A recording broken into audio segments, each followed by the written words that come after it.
We're about to jump on with Big Bro in a moment. So we'll call him on Discord. Before we do that, I guess I'll briefly go over everything that's been happening in the last 48 hours. Good to have some of you in here early. I know I had pre-screen rolling for a while. Okay. Enough with the... My brother just texted me. Enough with the crying about being late.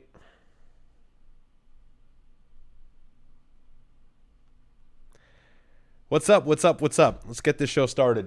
So, kind of a lot to cover. There have been some interesting things transpiring in the last, 48 hours, really, ever since Easter. Obviously, you had the F-15 being shot down, in which we reported on Friday, I believe it was. Friday was the day that news was reported. Early in the day, one pilot went missing, the other went missing. Of course, one was found, but subsequently the other was not. And so that pilot was allegedly retrieved by the U.S. military through a rigorous 48-hour operation on Sunday. Pete Hegseth spoke about it today and likened it to Jesus Christ's resurrection. He said the pilot was shot down on Friday, hid in a cave until Sunday, and was found. So we're going to react to it right now. My brother and I've got him on Discord. But you got a lot to see if you haven't been paying attention to the news earlier today. All right. Yo, can you hear me? Yes, sir. Hold on one sec. I got to rearrange some of my stuff. Give me one sec. So. All right, chat. Give me one sec so I can get this thing going. I didn't even know that you were on. Well,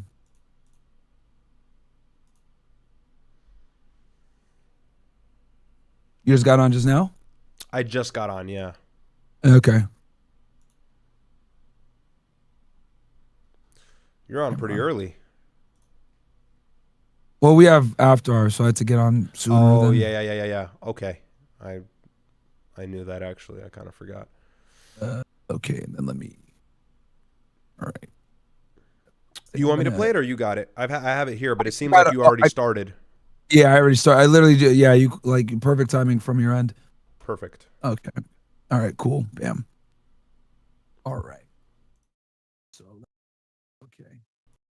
Okay, I got the bro in the house. You want to say what's up to everybody before I get this thing going? What's going on, guys? What's going on? We will cover this whole Trump situation. I was just telling my chat, Pete Hegseth was doing some Christianity blasphemy, likening the pilot who was down, the second pilot who was found 48 hours later, to Jesus Christ in that video we're about to watch. So it's pretty funny. But I think you're going to start from the very beginning, or are you going to go to the end where he receives the questions? No, I'm starting it right from the beginning. I'm going at like 1.5 speed. Okay. So we can kind of go right through. Let me... For the first like 40 minutes, they just glaze the operation. Yeah.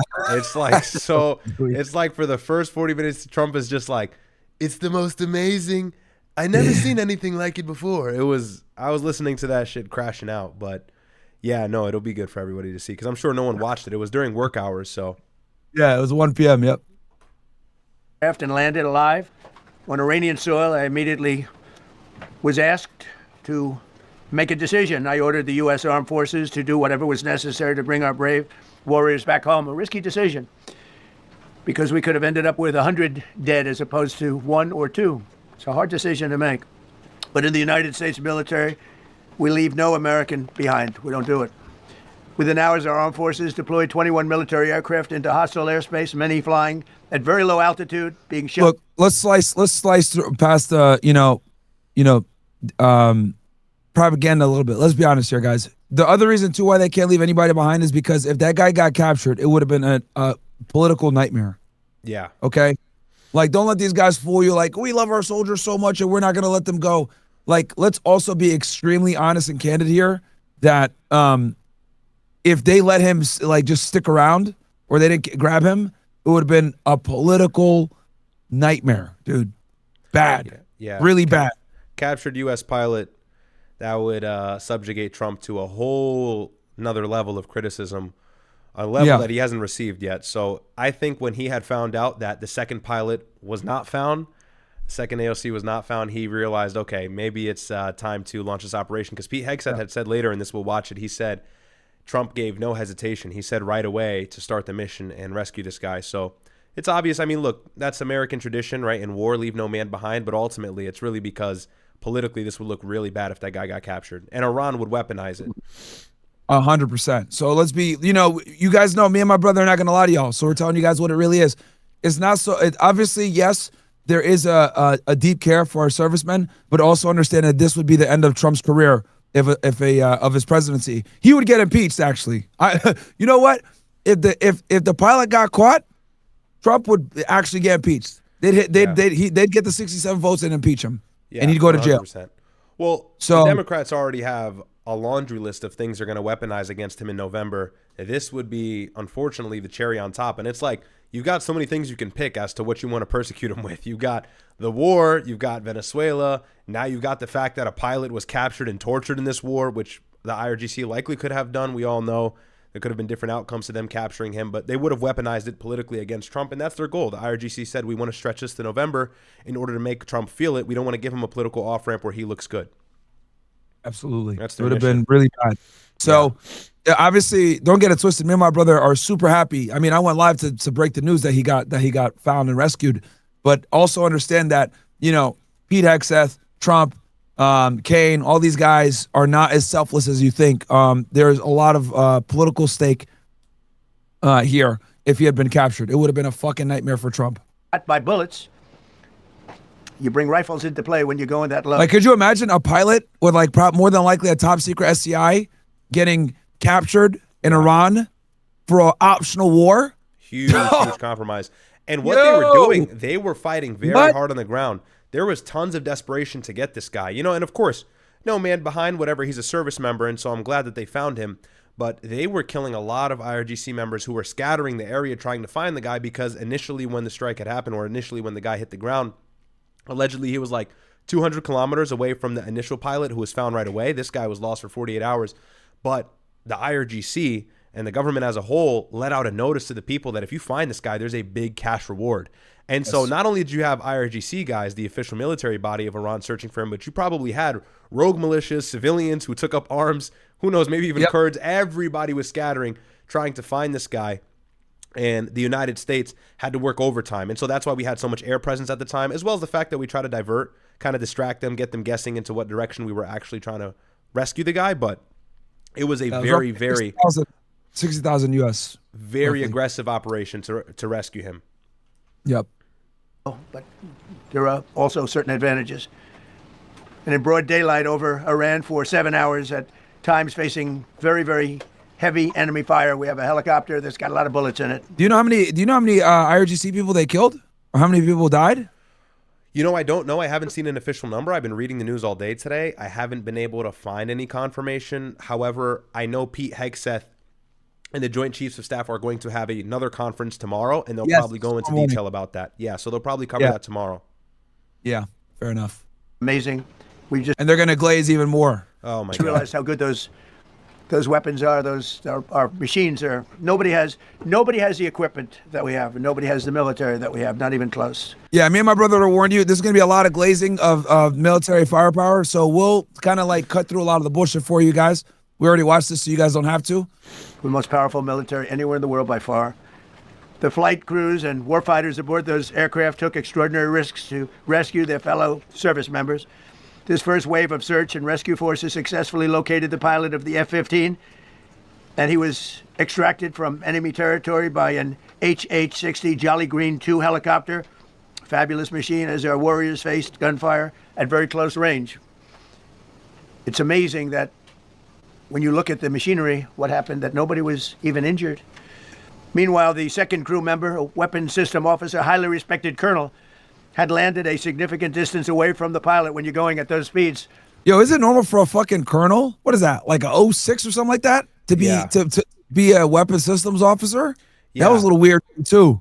Yeah. I didn't know how that added up, as well as the distance between the two pilots. And military guys, please tell me what you guys think. I thought that was weird that a colonel was flying. It was a fucking wizzo, man. But go ahead, Ryad. What were we gonna say? No, I thought that was weird as well. But the biggest, and look, who knows, really? I know there's been speculation and the idea floating around on X that this was a cover-up for a ground invasion. I don't know if I really am convinced by that theory. I mean, I'll give it some sort of weight, but the distance between both of them I thought was a little bit intriguing. I think there was a 200-kilometer distance between both of them, although they ejected out of the jet maybe 2 seconds or 1 second after one another. So I thought that was weird, but hey, I mean, winds, they're traveling at high speeds, parachute maybe glides them in a different direction. So, and then maybe when the pilots actually land, then from there, they create a larger distance without knowing. I don't know. But I did think there were a lot of weird details. But I don't want to entertain the conspiracy too much. I don't know if you had saw that. Yeah, so a lot of people in the chat are saying it's weird that it's a colonel. They're saying it's weird as well. So, okay, we're not crazy. Even if you go out 2 or 3 seconds later, But I will say that there is a theory taking place, which I will reveal here in a second, which I think you've heard about too, Ryad. miles. It's miles and miles away because you're going fast. He was injured quite badly and stranded in an area teeming with terrorists from the Islam. I always heard he had a broken ankle. That's what I heard. I don't know how. Do you know how he was? Well, the way the head of the CIA later describes the situation, and Pete Hegseth as well as Donald Trump, as he's going to continuously repeat it ad nauseum, it seemed like the guy was losing a lot of blood. He was bleeding out. That's kind of what they described. I think it was a little bit more than a broken ankle, at least from my assertion from what they're describing. But who knows the extent of his injuries. They didn't go into great detail. Although Trump dropped a lot of secrets I think he was not supposed to drop during this press conference. So he gave us a little more that we're able to work with than we should have had in the first place. Islamic Revolutionary Guard Corps rough group, as well as the Yo, I He's know. such a dumbass. He's such a dumbass. It was a lot of them. It was like 3,000 people. How many people? Oh, I can't say that. I can't say that. It's like, hey, dumbass, yeah, you can't say that. The shit happened like 2 days ago, 1 day ago. This is still classified information. You know, the United States is probably going to launch all the details or declassify all the details on this operation in like 20 years. In like 20 years. You can't talk about this shit. He wants to brag so badly. He wants to brag so badly. You know, what else did he say? He said, he later mentioned, you know, I'll spoil it because this is going to be long anyways. He later mentioned, he was like, and the night goggles, I wore them. I tell you, I wore them. And you could see better at night than I can see it the day without the goggles. And it's like, what the fuck? Why are you saying that? Like, that's totally unnecessary to expose. So, just like silly details. This nigga always says some crazy shit. Well, look at Pete Hegseth. He's fucking nervous. Because he just knows Trump is about to say some shit he's not supposed to say. Yeah. He's always saying some shit that's like, you want to know how I know he be fucking up all the time? Because if you notice, when they do those kinetic strikes, like when they did them on the boats and now that they're doing them in war, bro, that shit is supposed to be classified at the highest level. You could tell this nigga's like, yo, declassify that shit, put it on Twitter right away. Literally. That's the thing is he wants to brag. He loves boasting American power, which, by the way, I'll admit, I like that to a degree. I really do like the pro-American sentiment. Like, look, we've got the best military. Keep repeating that. I don't have an issue with it, but it gets to a point, you know, and he's well over that threshold where it's diminishing returns at this point. And like, I'll give you an example. Like Assange, right? Assange got indicted for leaking them shooting up the dudes in Iraq. Remember that shit? Yes. Right? With Trump, that nigga's declassifying that shit. It's on Twitter the next day, bro. Like, just to give you guys perspective, like, you guys are not supposed to be seeing kinetic strikes on fucking social media, okay? The Trump administration, Obama administration, and all these other guys. It's in my room, I think. Like, they always kept that stuff hush-hush. With Trump, you guys see the kinetic strikes the next day. These niggas are showing you guys boats getting blown up. Yeah. Like the next day. Well, I don't know if it was real. I saw footage on X earlier of like C-130 or some sort of military aircraft just shooting at IRGC members on the ground that were allegedly scattering for this Wizzo. I don't know if it was true, but the fact that I'm even entertaining the idea of it being real shows you how unprofessional this administration is with this footage. Like, you're not supposed to be, you know, and it's kind of cool, right? Like a lack of correctness to some degree. It's a nice break. But again, it's gotten to the point where it's actually negatively affecting us. See, kinetic strikes is insane, bro. That's crazy. Public. Like, I don't think you guys understand. Because for you guys, like, you guys are used to it now. But like, bro, you would never see that like under any other administration. Like, you would not be seeing kinetic strikes. Bro was releasing kinetic strikes of them killing drug traffickers. Yeah. Like, what? In the Gulf of Mexico, I think. Yeah. Yeah. Which is wild. Yeah, like those boat trafficker guys. So military militia and local authorities. Many, on top of everything else, they told the communities. Someone in the chat said why. Bro, it's because military operations are almost always classified at the highest level, bro. You're not supposed to see anything. Think about it. Why did we get a lot of the stuff from Iraq years later, right? And that was under intense pressure, by the way, from WikiLeaks and FOIA requests and everything else like that. Like, we're still barely getting stuff from 9/11, Iraq, everything else like that. So, like, you know, I'll give Trump credit that, like, this administration is way more transparent than other administrations. I'll give him that. But, you know, let's be honest here. A lot of the transparency is also to brag and show off. Like, look, we're blowing up these terrorists on boats. You know what I mean? Like, look, I'm the only president that doing this. Like, with Trump, you guys gotta remember, he does a lot of things to be the first person to do it. To say I was the only president to do this. Like, he wants a legacy very badly. He says that even in a moment, actually. He brags about starting this war and being the first president to finally do it in a moment. So it's funny you say that. Yep. Actually, within inside of Iran, the people of Iran, they were given a tremendous incentive to find this pilot. Despite the peril, the officer followed his training and climbed toward a higher altitude, something they were trained to do in order to evade capture. They want to always go as far away from the site of the. So just so you guys know, they got to make it at least from SEER training, because I've been doing a little bit of research on this SEER training. They got to get at least 4 miles away as soon as possible is the key.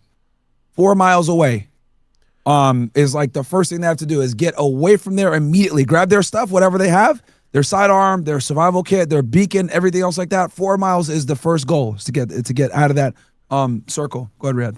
I was just going to say, start the stream or stop the screen share and start it again, just because it's dropping frames for some reason. Oh, it's dropping frames? Okay. Yeah, hold on. I think if you reset it, it'll be good. I got you right now. My bad. Oh, wrong one. That's fucking dumbass YouTube. All right, there we go. There we go.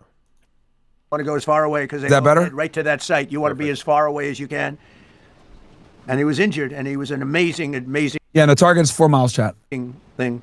He scaled cliff faces, bleeding rather profusely. Treated Oh, okay. I didn't see that. Okay, so he was bleeding pretty badly. I don't think it his was own just wounds a broken and ankle. Yeah. contacted American forces to transmit his location. They have a very sophisticated beeper type apparatus that is on them at all times. And when they go out on these missions, they make sure. Wait, that right there might have been classified, bro. Yeah. It's like little shit like that. Look at Pete. He's like, all right.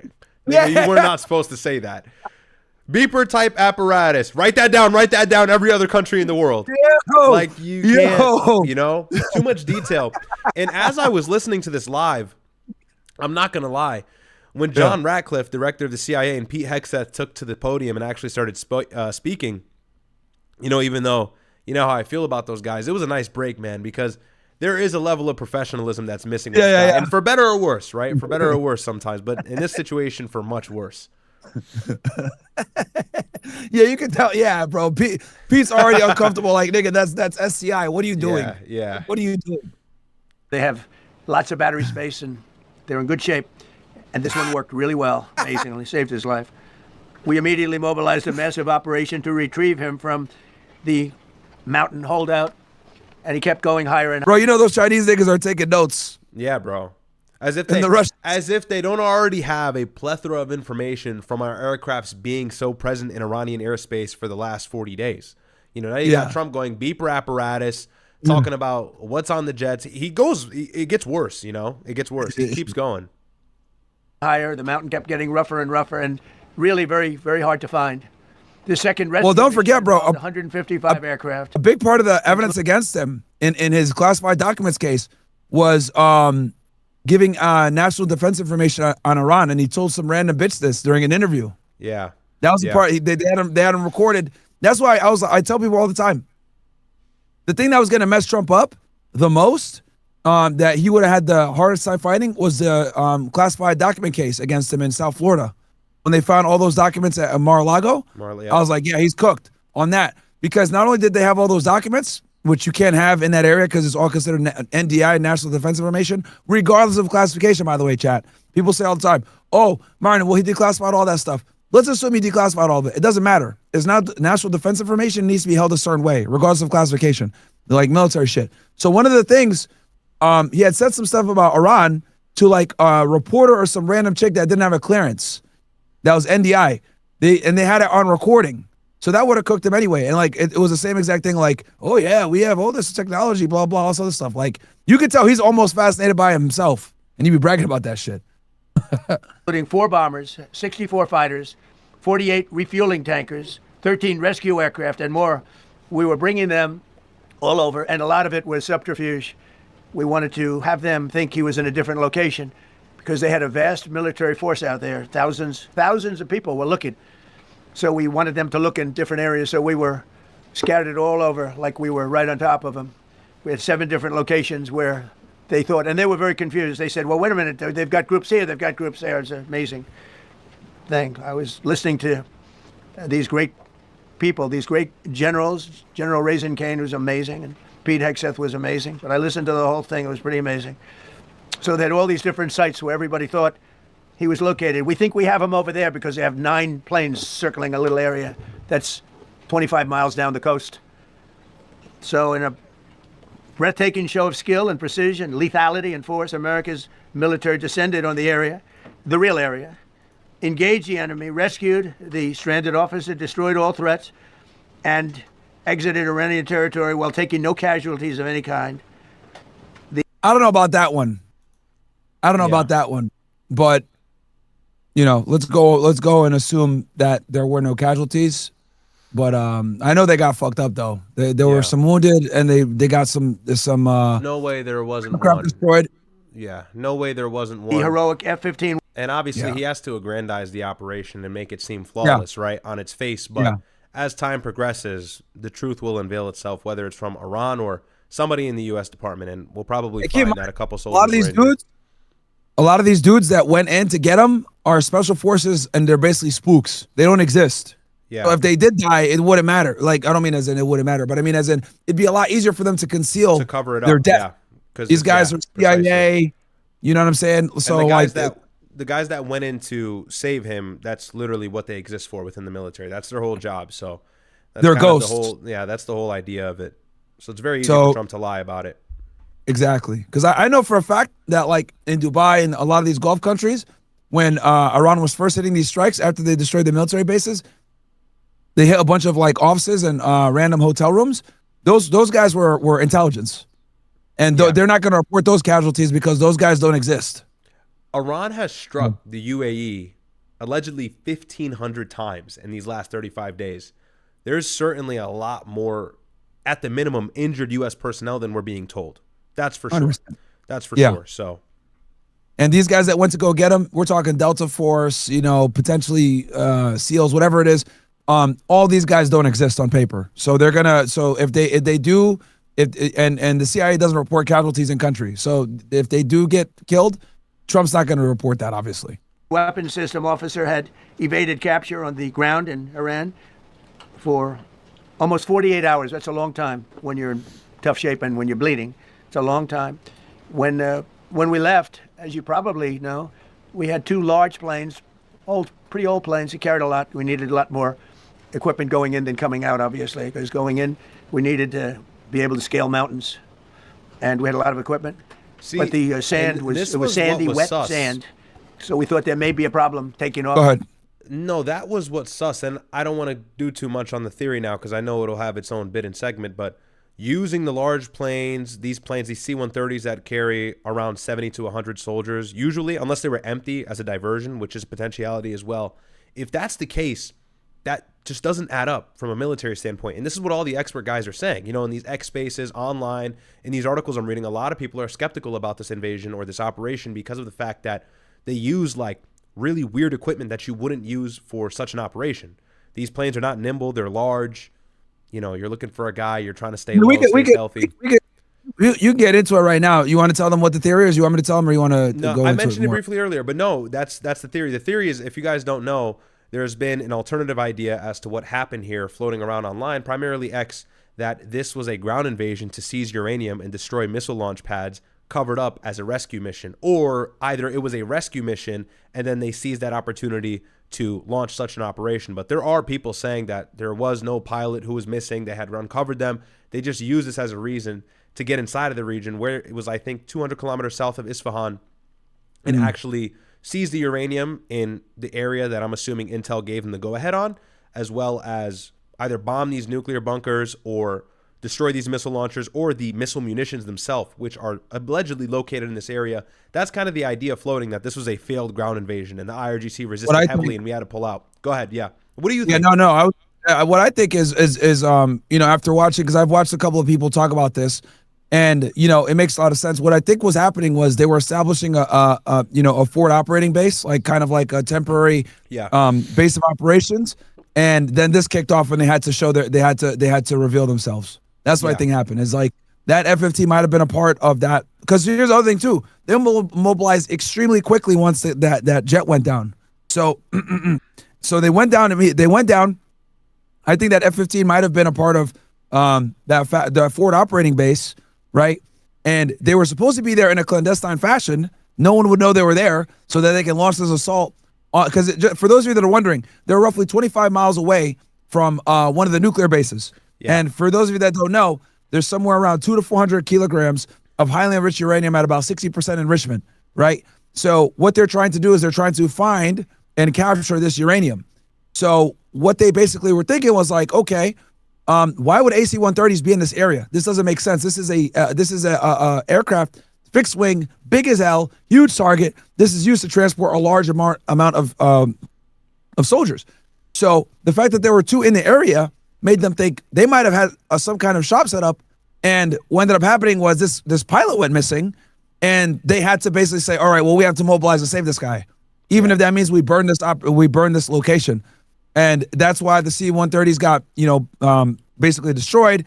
They didn't want them to get access to the planes or whatever might have been on there that was classified. They found an ID. Did you see that? They found the ID of one of the a woman there. Yeah. And an American Express card and all this other stuff. And from what I understand, that woman, the rumor is that she's like a nuclear scientist for the Air Force, which makes sense why they were there, because you can't just go and get uranium with some niggas with some Delta Force guys. Yeah, like you need someone. You have to have somebody that has to be their specialty. That has to be their line of study, what they specialize in, because to handle that stuff takes a certain kind of professional. It's not just anybody who can do it. Absolutely. Yeah. So they basically found this woman's ID. It looked like a PIV card or like a military ID of this woman. It was like Amanda, something like that. And from what I understand, she has something to do with nuclear stuff. And that's what it might have been, is that they were preparing this location to launch a ground assault, right? And this guy ended up getting, shot down at the worst time possible, and they had to make a decision. Do we stay in cover, in country, and operate and continue the mission, or do we go get this guy? Obviously, they're going to go get this guy, because that would be, 10 times worse if he got captured. So that's basically what people are theorizing. Some people are saying it was a ground invasion that was failed. Some people say they were already in country and they got pulled into this operation, which I think is probably more than likely what happened. So I'm leaning towards the idea that they were gathering intel, and in the process of gathering intel for an eventual ground invasion, which would probably happen maybe this weekend or tomorrow, so long as Trump's claims are true, which has not held up to the test of time these last few weeks. But I think they were setting up for a ground invasion this weekend, and that F-15 was probably flying low or flying within obvious sight of IRGC or the missiles to gather intel, to kind of scan the area, to see what the landscape was looking like, see where these critical munition bases are or the nuclear bases, and then set up a plan. And then they got caught in the act, and they kind of had to divert the mission. I don't think that it was the midst of a ground invasion that failed. That doesn't make the most sense to me. But, I mean, who knows? The truth will come out as time goes. But I think what you were saying, the second I think what makes sense, I think that's what I think is they got. It's a mix of both. Were there. I think they were there. They were setting up. They were getting ready to hit that nuclear power plant. They were only 25 miles away. And this dude just happened to get shot down at the worst time, and they had to mobilize. Screwed up the mission. And burned if you think about it, that's a huge W for Iran, because they just screwed up. Yeah, they just screwed up the whole plan we had going. So this probably pushed back an eventual ground invasion, maybe a week, and maybe that's why Trump has been making such bold claims on Truth Social to put pressure back in the IRGC, like, hey, you didn't foil anything.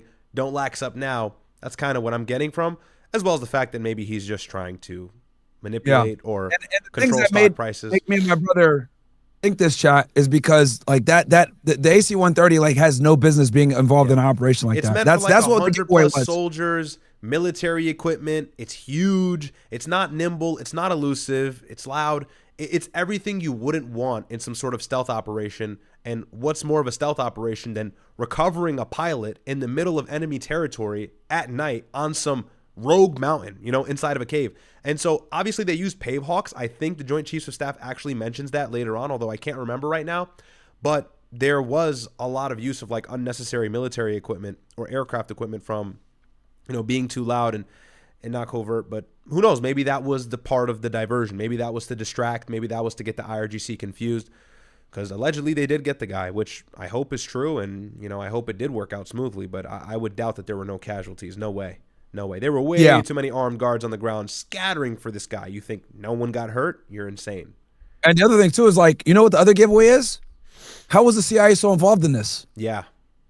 Yeah. The CIA ran this operation. John Ratcliffe had his hands all over this. And to me, that shows there was a pre-existing underlying motive, which was how can we gather intel to start a ground invasion, which, like I said, could have happened this weekend, because the CIA is not always involved in military operations like this. So it was interesting to see that John Ratcliffe was a part, and Trump gives him a ton of credit here. And he kind of like exposes, he does the whole thing again where he almost exposes a secret. But yeah, that's a very good point.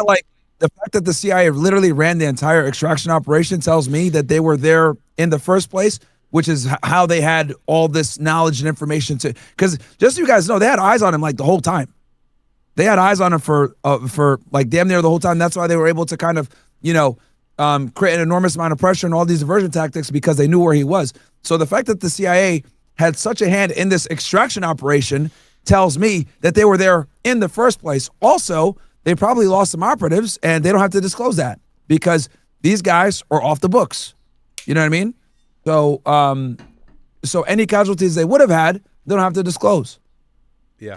Because of the weight of the plane, and then we also had all the men jumping back onto the planes, and they got pretty well bogged down. And we had a contingency plan, which was unbelievable, where lighter, faster aircraft came in, and they took them out. We blew up the old planes. We blew them up to smithereens because we had equipment on the planes that, frankly, we'd like. I was gonna say, yeah, they 100% had equipment on the planes. They just could not. No one cares about the AC-130, but they probably had other stuff on there that they didn't want them to have. And then also, if you guys remember, Trump always criticized Biden for leaving equipment behind in Afghanistan. So he wasn't trying to get hit with that either. So to take, but I don't think it was worthwhile spending another 4 hours there taking it off. So we didn't want anybody to have. We have the best equipment anywhere in the world. We didn't want anybody examining our anti-aircraft and other equipment. So these were large planes that were old and pretty old, and we blew them up. And we had faster, lighter planes come in, and they were able to land on the sand. We needed the bigger planes because we had so much equipment that we needed. We took 3 helicopters over there, which were very strongly used, and couldn't have lived without them. They did, and they performed unbelievably well. And if you'd see it, you wouldn't believe it. They came off the plane, and these guys had them. The rotors were off. They rebuilt these helicopters in less than 10 minutes, and that was one of the more amazing things. These are helicopters, small, unbelievably powerful, vagueness, but small. Super specific. Like, you're just not supposed to go into great detail. We destroyed the weapons. We couldn't get them. We built it in 10 seconds. It's like, okay, like maybe that's not necessary, you know? So it's just like the whole time, if you watch Pete Hegseth in the back, he's like, all right, maybe you didn't have to say that. It's funny. Yeah, you don't have to say that. You know what I mean? But you could tell like Trump is just like, well, this is a guy that didn't serve, remember? Like, so for him, this is all like, you know, new cool shit, right? This guy never worked for the government. He was a businessman his entire life. So like, this is all still relatively new to him, chat, you know? All very small, so he can get into certain areas. And they got him off the plane, and they rebuilt all 3 of them in a matter of less than 10 minutes. It's pretty amazing what the genius of these people. Who would think that? You'd think it would take 5 days to build them. And in some companies, it would take 5 days, and they wouldn't do it well. But they served us well. As Commander-in-Chief, I never forget the extraordinary risk taken by the warriors that we... Real quick, TMZ is reporting that Offset was shot near a pipe or a casino, is what they're saying. Hopefully he's alive. But anyway, yeah. Damn. Send into battle. And the genius, I mean, think of it, having a contingency of 3 planes waiting because we think the sand is so bad that we probably won't be able to take off. And the planes really got bogged. The sand was, this was not much of a runway. This was a farm, not a runway. It's a farm, but it did the trick. But to have a contingency as opposed to having to wait 2 days, can you imagine right in the middle? This was central. This was right, you would call it central casting if you were doing a movie for location. And probably the toughest area of Iran where we'd be sitting there. So these planes came in, those pilots came in so fast and so quick and got out of there.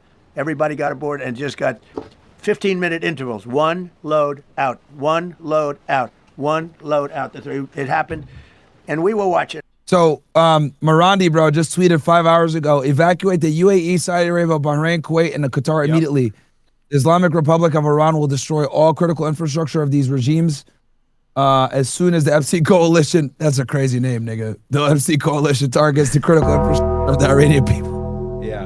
And now all the evacuation, just to add on to that, all the evacuation rhetoric that's been going around the last 30 days has kind of been loosely thrown around as some sort of fog of war idea. Now it's real because Trump is making legitimate threats that he's going to hit Iran's power infrastructure. And by the way, we have nowhere else to go in order to actually cover ground in the war. I mean, we've destroyed all of their civilian infrastructure. We killed all of their military leadership. We probably just tried a ground invasion. Didn't work the way we wanted. You know, Trump is grabbing for straws. He's pretty desperate at this point. And so I would like to think that this is actually feasible in the next 4 or 5 days, week, whatever it is. And if that happens, of course, we know retaliation.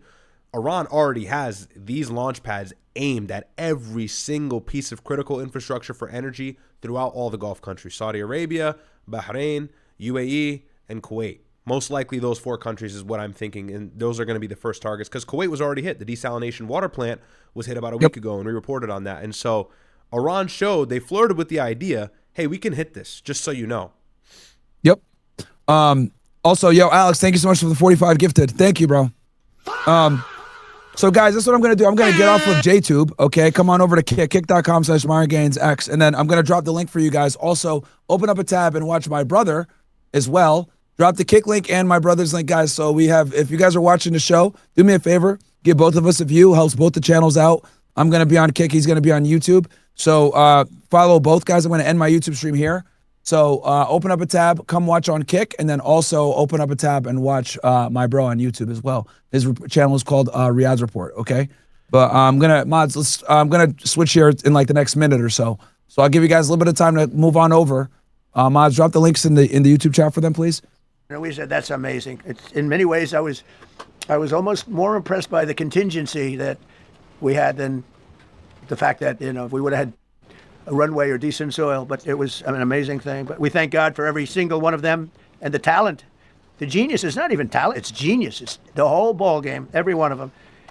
Now, if you look at what we did with Maduro, we went into a military compound, a massive, with thousands and thousands of soldiers, and within a matter of minutes, and he lived behind iron doors. He also said something. Yeah. He also blew the cover on some sort of secret weapon we have as well with the Maduro capture, because he said we used some sort of discombobulating weapon that lessened the fighting that we would receive from the defensive side of Maduro's regime. And I'm sure he got in a lot of trouble for saying that, because even though it's vague, it's like you cannot say that, you know? So yeah. Slumpy JCM, thank you so much for the membership, man. God bless, bro. Welcome. All right. I'll keep playing. So guys, yeah, get ready. I'm going to turn off the JTube here in a second, man. So come on over, guys, to Kick, my friends. You guys know that's my main platform now. I don't stream on YouTube anymore like that. I only stream just to let you guys know I'm live. But YouTube is demonetized, so it makes no sense for me to be on this platform whatsoever. Matter of fact, I'm going to cut everything. I'm going to cut Twitter, Party, X. Come on over to Kick, guys. Kick.com/MyronGainsX, or go to my brother's channel, Ryad's Report on YouTube. But I'm ending the stream right now on YouTube. It's going down now. X going down now. Party going down now. Boom. All right. We are on. We are off those platforms. We'll keep going. Is it okay if I quickly run through some chats? Yeah, go ahead. Okay. And I'll keep it brief. Sorry. Justice for JC says, yo, Ryad, do you have any preferences regarding super chats? Do you have any alternative super chat doesn't take? No, it's fine. Just keep it clean. And then Slumpy JCM says, F you know who. Thank you for joining the membership, bro. I appreciate it. Mr. Ferdinand says, happy Hannibal Day. Okay. Mr. Clapcheeks, amnesty for all BBL Latinas. Okay. W Stream, let's go. Thank you, bro. Sognos, right. Ryad, are you feeling better? Hey, what's up, Sognos? Also, sorry if I missed it, but thoughts on Pam Bondi getting fired. I kind of saw it coming, but maybe we'll talk about that later if we have time. I'm still kind of congested. I think she got a private sector job. I think she got a private sector job that was going to pay her more, and she left. Like these firings that you guys were talking about, like yeah, they're getting fired because they're incompetent, but at the same time, like she 100% got a private sector job that pays her way more. Guys, as Attorney General, she was only making $250,000 a year. Yeah. Bro, this chick was making like $170K with the Qatari government as a consultant. Like that's pennies compared for her. A lot of people don't realize people in the cabinet don't make as much money as you would think. It's really donations and other things like that. Char Binks, a deal at this point seems like an L. All we did was lose American lives, agitate foreign affairs, and trigger another cycle of stagflation for our economy. Yeah, I agree. W. Ryad, your BB impression is the best. Hey, thanks, Red Pill. Andrew Tate Show 07, thank you. Prior Spec Ops here, a pilot was in fact down. Yeah, I'm not denying it. I believe that. Michael, and thank you for that. Michael Angelo Beats says, hey guys, I built the Who Funds My Rep website, a simple free tool who lets you know how much pro-Israel PAC money your current Congress members are taking, all sourced from FEC data. Okay, nice. Thanks for that. John EP7, Ryad, what did you think of the book I sent you? Hey, John, that book is great. And, you know, I'll talk to my brother about it and see what's up. But I did take a peek. Shout out to you, man. And thanks for the super chat. Okay. Go ahead, bro. Sorry. All right, we'll go back to it. Doors broke. I'll read my chats in a little bit, guys. Them down so quickly. And within almost minutes, he was in the back of these planes. It was a similar group. Incredible. We have incredibly talented people. And if the time comes, we move heaven and earth to bring them home safely. We're going to bring our people home safely. I want to thank every member of the U.S. Armed Forces involved in these historic operations. They really were historic. It's just not something that's done. And you'd understand it. Not that they... Yeah, he got shot at the Hard Rock Casino. That's what I figured it was probably where he got shot. They say he's stable in condition, though. He's good, which is great to hear, you know. Yeah. I don't. You don't want nobody dying over some... It's probably some idiot, too, that just, like, you know, wanted to show off. Don't want to do it. But when you're going into areas, when you look at these helicopters, when you look at the amount of bullets and everything else that they took, when you go into these areas, you don't come out like we came out. God was watching us, I tell you. Well, it was the Easter... We were... in the Easter territory, I guess, but God was watching us. It's amazing, because when you look at the machinery, they took damage. It tells you, first thing I said is, these are unbelievable machines, how they flew back and not even much of a problem. But these two extraordinary rescues, because it was two, and as you probably know, we didn't talk about the first one for an hour, and then somebody leaked something, which we'll hopefully find that leaker. We're looking very hard to find that leaker. So, and talked about... Go ahead. What I'm taking from that, so Trump is referring to the fact that somebody leaked the fact that the pilots were even missing in the first place. They probably weren't going to discuss that until a long time coming. And what I'm reading is that somebody who had the information inside of the United States told an Israeli journalist. The Israeli journalist reported it, but they're trying to find out who told the Israeli journalist, but the Israeli journalist is swearing up and down that they're not going to out them. However, I don't think that's going to be an even battle. I think they're going to have to concede. That's what I'm hearing. So they'll definitely find whoever blew that up. That's a big deal. Yeah, because they didn't want to confirm it when the other guy was missing. But dude, they found out pretty quickly. Like, you know, when they broke the story, I was actually surprised at how, because at first they were trying to deny it. Because I remember when but then when I saw that Axios reported, I said, okay, I'm going to go live. When they first reported, the first pilot went down. Washington, because they were trying to still only one pilot. But yeah. Yeah, Washington was reluctant to even report on it. They took a long time to confirm it, actually. I believe we were getting it from alternate sources for a while before Washington finally came out and said, yeah, it's true. So they would have preferred to just put that under the rug, you know, if it weren't for everybody finding out right away. And the whole second pilot and everything, it turned into a shitstorm. I'm sure they didn't even want to report on anything.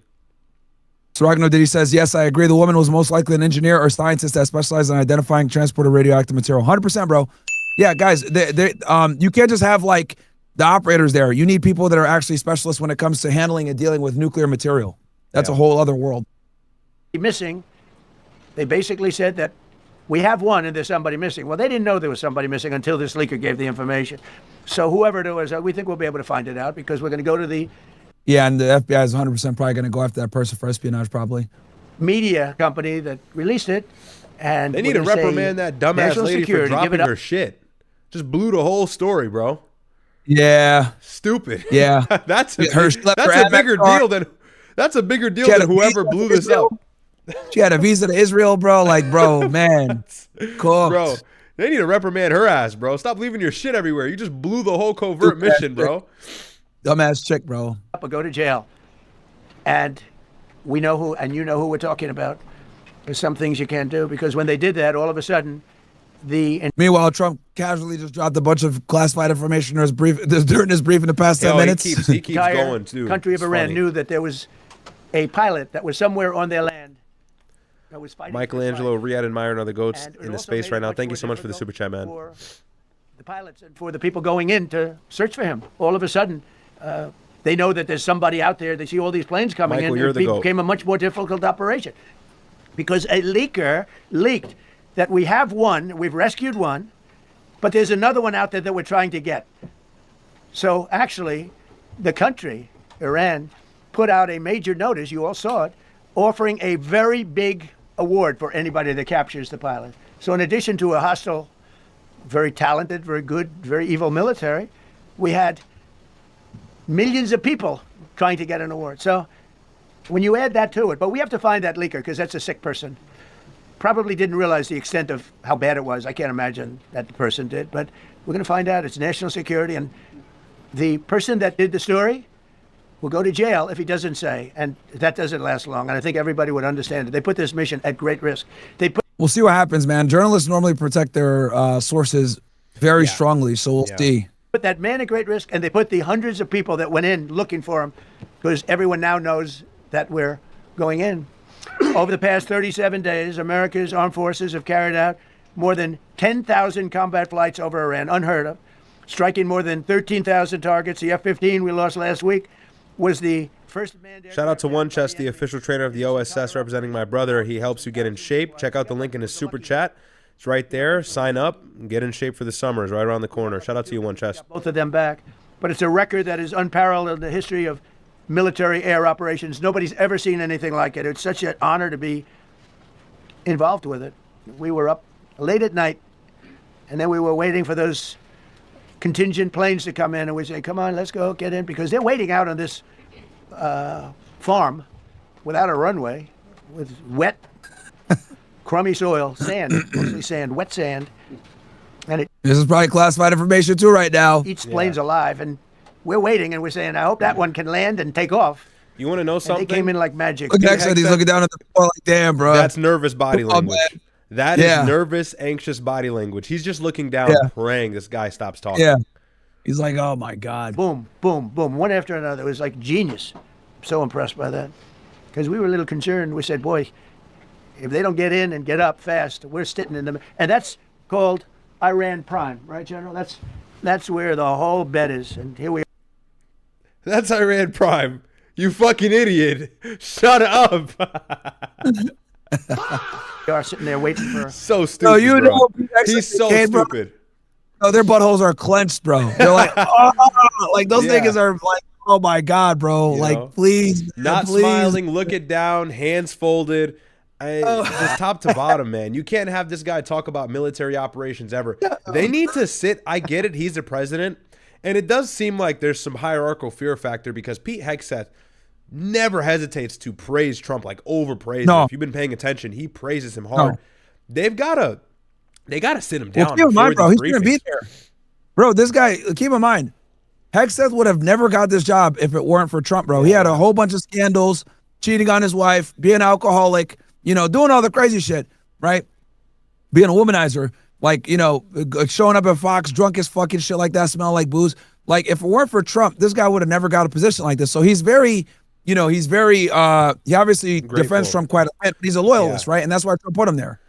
Yeah. So just like the rest of his cabinet, a lot of loyalists and a lot of presidents do that, but it's to a point. You got to at least respectfully tell him, like, hey, don't talk about this, don't talk about that. But it's like, then he's just going to talk about the other thing you forgot to mention. It's just like, bro's talking about the sand. Bro's like, with these details, this is like, you don't think Russia's all over that? You don't think that the IRGC is listening to that? Like, they're all over these key details. They might seem vague to you guys, but for any other government in the Eastern Hemisphere, these could be the missing context clues to help them solve some sort of intel investigation that they've been working at for years. You never know. So you got to be vague when you talk about these things. And if you look at Obama's press briefings when he was talking about military operations, super vague, especially with the Osama. Obviously, the Osama operation was iconic and it was huge. But even then, he wasn't super detailed in the beginning. He didn't say anything the night up. If you remember, all that stuff came out after the fact. Like he was very quiet about how it was done. Yeah.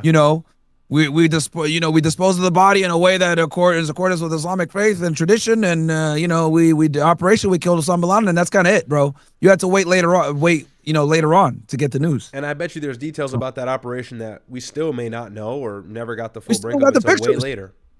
We still got if it was Trump in office, we'd have had those pictures like on Twitter that day, bro. He would have framed that nigga's dead face over his bed, bro.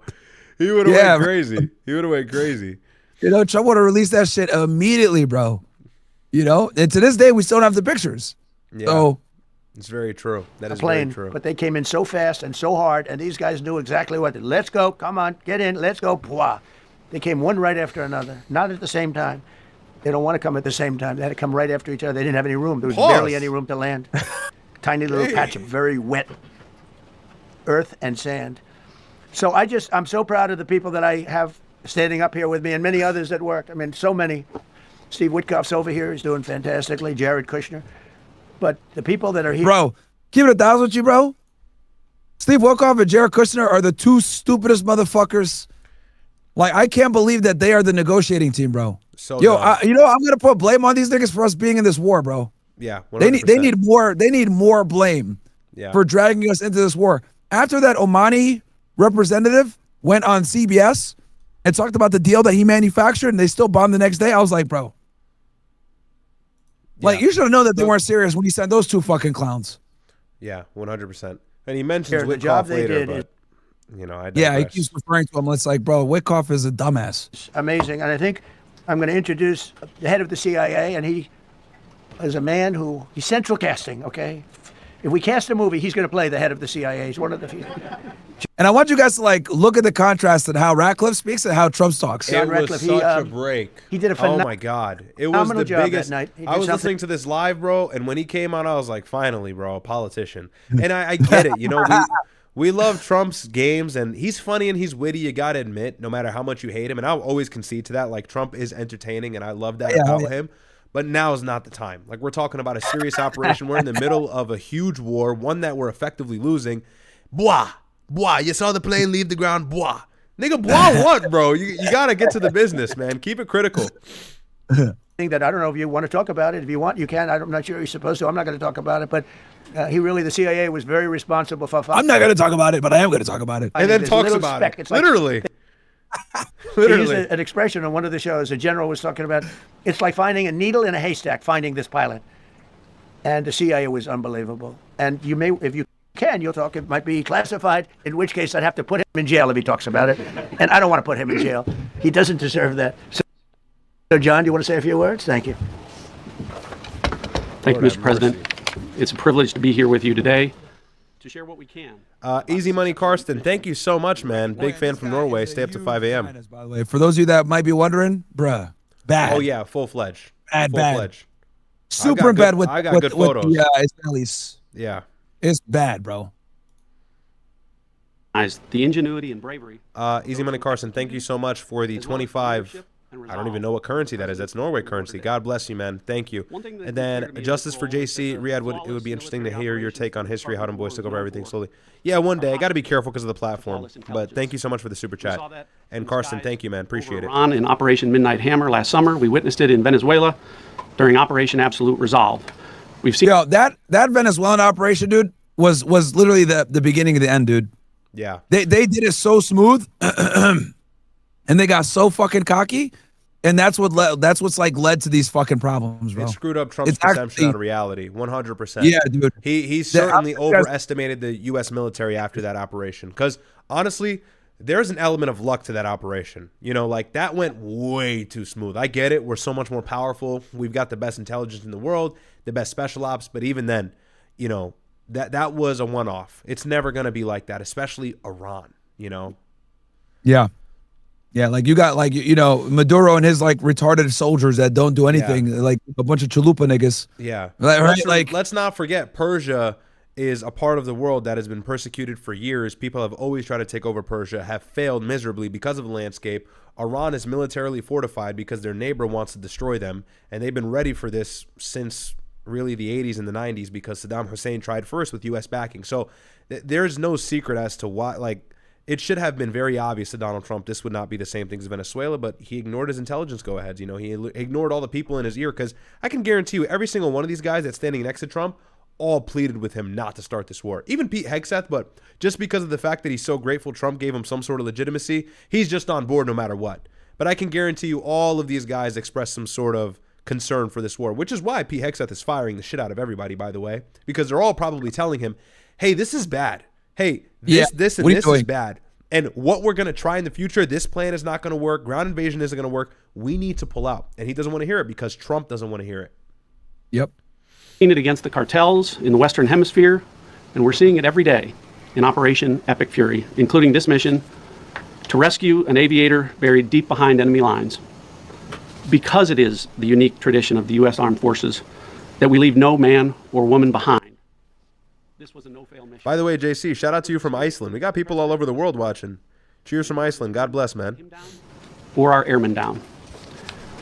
As an agency, the CIA possesses unique capabilities that only the president can deploy. Some of these capabilities fall under covert action authorities. And because covert means exactly that, I'm not going to be able to tell you everything that you want to know. At the president's direction, we deployed both human assets and exquisite technologies that no other intelligence service in the world possesses to a daunting challenge, comparable to hunting for a single grain of sand in the middle of a desert. This was also a race against the clock, as it was critical that we locate the downed aviator as quickly as possible, while at the same time keeping our enemies misdirected. For that reason, in addition to the human and if he got caught, it would have been the end of the whole administration, chat. That's why they put so much resource into this. This would have been the end of the administration. Could you imagine a pilot getting captured by the Iranians in the middle of a war? It was optional. Bro, that would have ended and just so you guys know, the last time Americans were held hostage by the Iranians was what, 1979 or 1980 with the embassy siege? That ended Jimmy Carter's presidency pretty much, bro. That destroyed him. Horrible look. Very, very bad look. And being in an optional war like this, like where we were the aggressors, a war that's already very unpopular, having a pilot get captured that has a super high clearance, that would have been cooked. So yes, all hands were on deck to get this pilot back for self-preservation reasons too. Don't let these niggas bullshit you. Like a lot of it was self-preservation of this administration. Technical assets deployed by the president to find our airmen, CIA executed a deception campaign to confuse the Iranians. Because Trump approved everything. Like I'll give her credit. Like he didn't like sit here and be like, oh no, well I don't know about this. No, he said nope, do it. I don't give a shit what you got to do to get him back. Which I'll give him credit for that. But obviously there is a significant degree of self-preservation in that as well. They're not going to admit that to you guys, but me and my brother will tell you that like this would have ended their presidency. So they had to deploy literally everything. They stopped operations for this, chat. Like they had targets that they were going to bomb. They stopped all that to do this. That's exactly what I was going to say. They halted everything for this. And some members of the Joint Chiefs of Staff told Trump, we don't recommend you doing this. They actually didn't want to do it. Yeah. Trump went against some of the people who were closely advising him about this war or about this operation and said, hey, Mr. President, this is probably not the best idea. Trump said, I don't give a shit. Do it anyways, because he knew optically this was the nail in the coffin. If they got that pilot, if they got that Wizzo, they were going to propagandize it to death. They were going to put him on camera, maybe humiliate him, or maybe prop him up and play the moral side. Whatever they would have done with him, it wouldn't matter. So long as they got him, that's it. It would have been over from that point, So they torture him behind closed doors. They torture him behind closed doors, and they make him read humiliating fucking things about America being an aggressor and not supporting their troops. And then they would, but like on camera, they'd be like, look at how well we treat him, right? He's not gaunt, he's not whatever. So that's what they would have done. But yeah, like there were military officials that said, yo, this might not be a good idea because you're exposing, number one, you're burning the operation, right? Remember, guys, they had a forwarding operating base pretty much here. We're pretty certain that they had something else going on here. You're compromising that, and you're putting special operatives, nuclear scientists, all these people are going to be exposed. Are you sure you want to do this? Yeah, because him losing that forward operating operation to attack that nuclear facility is worth it for them to not get this this pilot. We're desperately hunting for our air. And then the fact that the CIA was so heavily involved and basically ran this operation tells you that it was a CIA operation from the fucking beginning. On Saturday morning, we achieved our primary objective by finding and providing Just so you guys know, intelligence services don't run military operations, okay? The fact that they were running this one tells you that they had something else going on. information that one of America's best and bravest was alive and concealed in a mountain crevice, still invisible to the enemy, but not to the CIA. That confirmation was relayed by Secretary Hegseth to the President, and the operation quickly moved to the execution phase.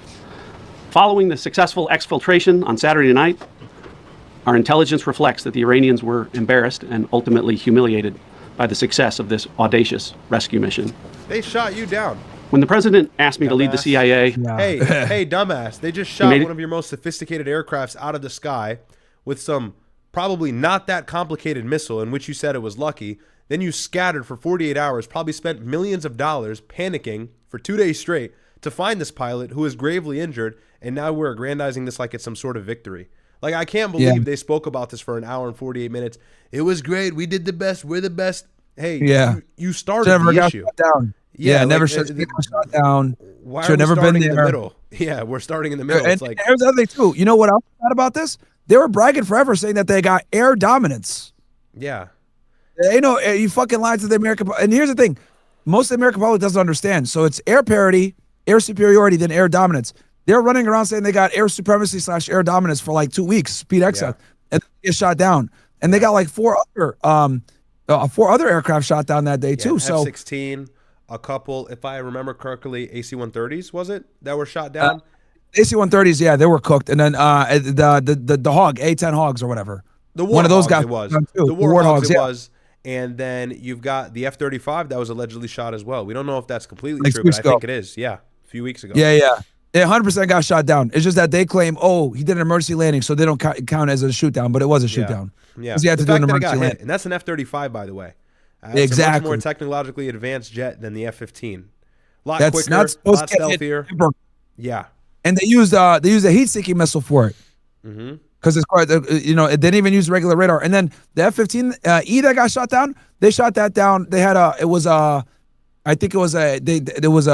surface air missile, surface air. I think they used the Bavar, the internal one that they have, the indigenous one that they make themselves, and they used a Russian missile to shoot it down. So it was a Russian missile on a Iranian surface air missile platform. Launchpad. Is what it was. That shot it down. Yeah, launch pad, exactly. clear. Get back to basics. No politics. No agendas. Tackle the hardest problems and execute the toughest missions. This president is about results. And now, that's what his CIA is about too. The professionals at the agency and at the Department of War deserve immense credit for their flawless execution during this daring mission. Their skill, creativity, and courage are unmatched on the battlefield wherever they step. But none of that matters. And all of that is wasted without a president with the political courage to put them into action. Translation: taking a wild risk that other presidents or other leaders might not have done given the situation. Mr. President, I've had the privilege of seeing you. Because I guarantee you, he told them, do whatever you need to do. Like, I don't care. Which other presidents obviously would be terrified of, because the more you allow, the more you authorize, the more obviously you open yourself up to liability, right? So, because I know how the government works, bro. Everything is a chain of command. Everything needs an approval. Everything needs did you get this approval on this day? Okay, what time did he approve it? Blah, blah. So Trump more than likely probably gave them a completely open, do what you need to do, I don't care. Right? So everything is on the table, which other, other commanders in chief might not necessarily sign off on. with political courage in the best interest of the United States up close on a daily basis, and I'm grateful that this successful mission has given the American people a window into that as well. The Secretary and Chairman will tell you that our service members' confidence is boosted by a Commander-in-Chief who has their back the same way they have yours. And I know that the confidence of CIA's officers. Now, I have heard from people, and I'm sure we got service members here in the chat, that, I remember Nick Irving talked about this, like Obama was really reluctant with using airstrikes and support when Army Rangers were on the ground, versus like with Trump, it was like night and day. It was like, no, do what you want. Gloves are off. Like, kill whoever you need to kill. Versus like with Obama, he was a lot more reluctant with utilizing certain resources when they had ground forces in. Yeah. So like that's an example of like the difference between Trump and Obama. Trump gives the military way more latitude to do what they need to do, right? Even if it means like killing a bunch of people. Yeah, and that gives him a false perception that he's able to control the military more and then effectively win better, but that's not really the case. But for better or worse, right? You know, Obama was very reluctant, although really to no avail. Obama still killed so many innocent people in Syria and Libya. But I don't know if that was necessarily his intention. You know, I say that in good faith. Regardless, the guy did it. He made that mistake. But with Trump, it's just like, do whatever the hell you have to do to make me look good on paper. That's Trump's whole MO is I want to have good face. I want to show good face. And so you got to kill a bunch of people to get the job done, and I can brag about it for 2 hours, then let it be done. Yeah. Yeah. That's why he's so stoked.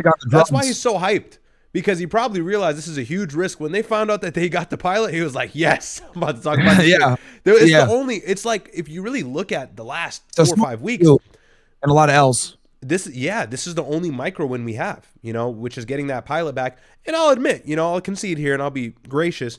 It was impressive, you know, to get him deep inside of enemy territory, use our own systems, kind of override theirs, kill a bunch of members, and still retrieve him. The fact that he was injured and bleeding, I mean, very impressive, great story. But again, that doesn't negate the fact that for the last 4 or 5 weeks, we've been on the losing end of this entire war, at least the negative asymmetric side. Yep. Strategically, it's been an L. Mm-hmm. Is boosted. This actually, you know what, now that I think about it, this is the first strategic W we've had. Yeah.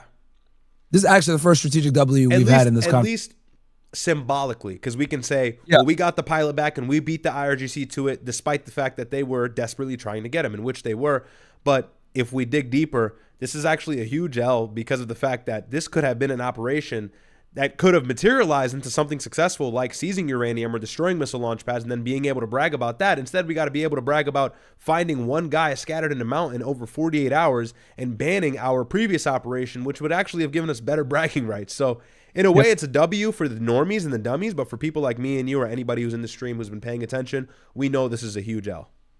Yeah, they had to compromise. And those AC-130s were the biggest red flags, that they had a whole other operation going on that they had to abandon. Yeah. By the knowledge that their work is informing a president who's not afraid to make the hardest decisions when the stakes are highest. That hard decision, do we get this pilot and burn our entire operation that we put into place and get that uranium or not? That's the hard decision they had to make. And to the American people, reading between the lines here, chat for you. Your confidence should be boosted by knowing that the security of the nation is in the hands of a president who's willing to take on problems that have confounded both sides of the political aisle for nearly half a century. It is an honor to serve under a leader who just proved that you can believe him when he says, no matter what, we will leave no one behind. We will come for you. Thank you. Thank you, sir. So you want to see, I mean, Hegseth and Kane go into like more, you know, do you want to go through Hegseth shit or fast forward it, or I'll play something. Yeah, we can briefly listen. Well, John, thank you for the collaboration with the CIA as well. Incredible and ongoing partnership. Ladies and gentlemen, fellow Americans, and especially the brave warriors in our armed forces, over this Easter weekend, the United States military has once again proved why we possess the greatest fighting force the world has ever known. In 2 extraordinary combat search and rescue operations deep inside enemy territory in Iran, our warriors executed missions of breathtaking skill, courage, and precision. When our warriors are unleashed, as this president has allowed them to be, they are unstoppable. When American airmen were down behind enemy lines, our forces and our president did not hesitate. Special operators supported by elite air crews and intelligence professionals moved swiftly and decisively into treacherous mountain terrain under the constant threat of Iranian forces closing in. Ultimately, it was an impotent Iranian threat. And today, as the CIA director mentioned, Iran's military, and we know this, is embarrassed and humiliated, and they should be. Now, these are not routine operations. They were high-risk, high-stakes missions conducted in the heart of enemy territory. This was not just barely into Iran. This was deep into Iran, involving coordinated strikes to suppress threats, deception tactics to protect our teams, and full synchronization across air, ground, and special operations. The Iranians are still asking themselves right now, how did the Americans do this? 1 downed airman evaded capture for more than a day, scaling rugged ridges while hunted by the enemy. When he was finally able to Yeah, I think the total time was about 45 hours. activate his emergency transponder, his first message was simple, and it was powerful. He sent a message, God is good.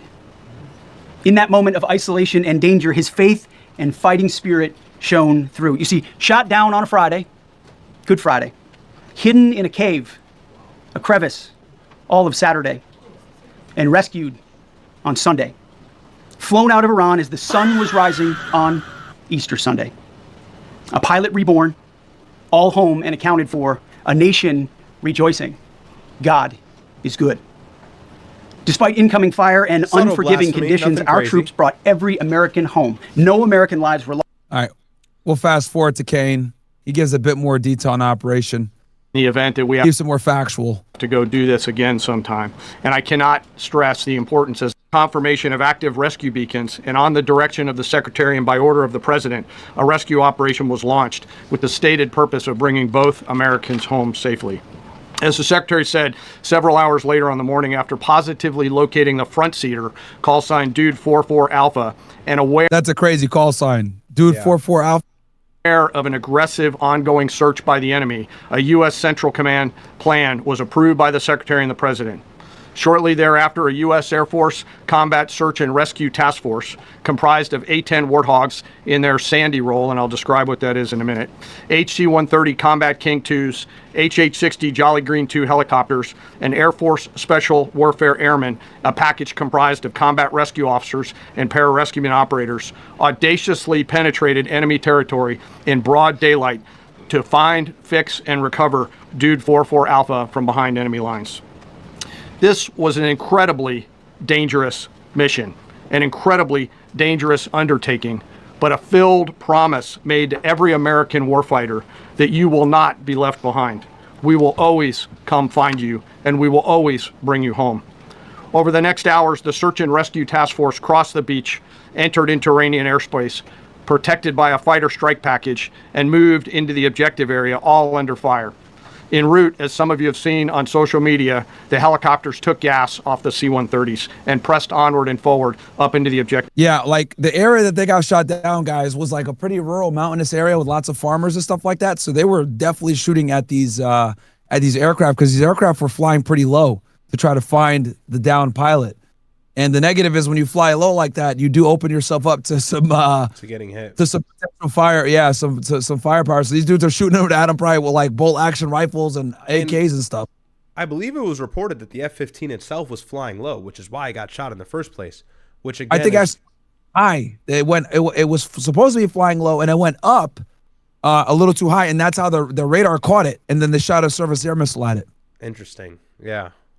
Because that's what ended up getting it caught, is that it went up too high, and then the radar caught it, and then boom, they shot it, two rockets at it, and that's what shot it down. Yeah.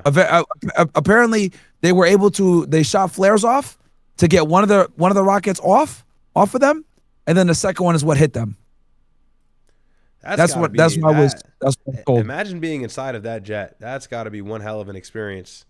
Yeah, I gotta hear that pilot's story And one that day, makes although I sense. probably never will. Go ahead. Because keep in mind, these niggas been bragging for weeks. Oh yeah, we got air dominance. We got air dominance. The Iranians can't stop us. So this proves what me and you have been saying. Because I was saying like, yo, something's weird. I know that they bought these Chinese radars from the Chinese. I know they have this sophisticated air defense because that was their biggest weakness after the 12-day war. So this is what basically been happening.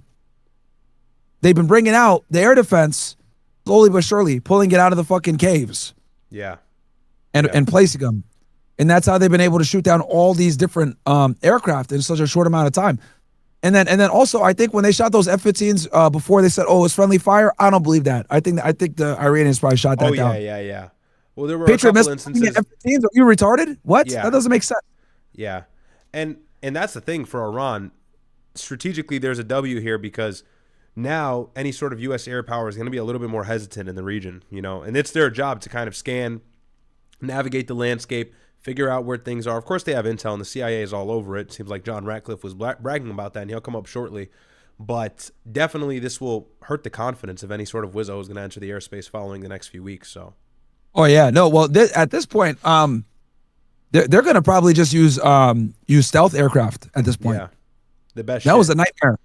They're going to go back to stealth aircraft only. Yeah. So. Area.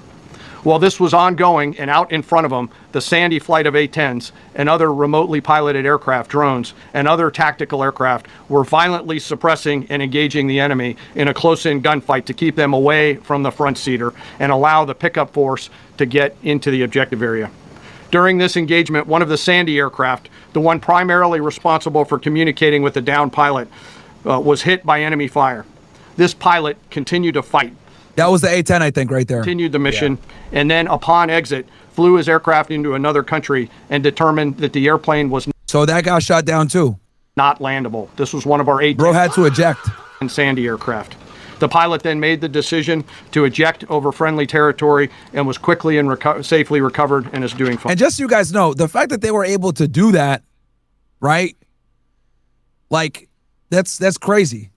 Because it wasn't like they shot it with like a surface air missile. They probably used rocket launchers, rifles, like, you know, some bullshit. Just and they were able to normal get that. munitions, yeah, just normal ammunition. Yeah. Yeah. Fine.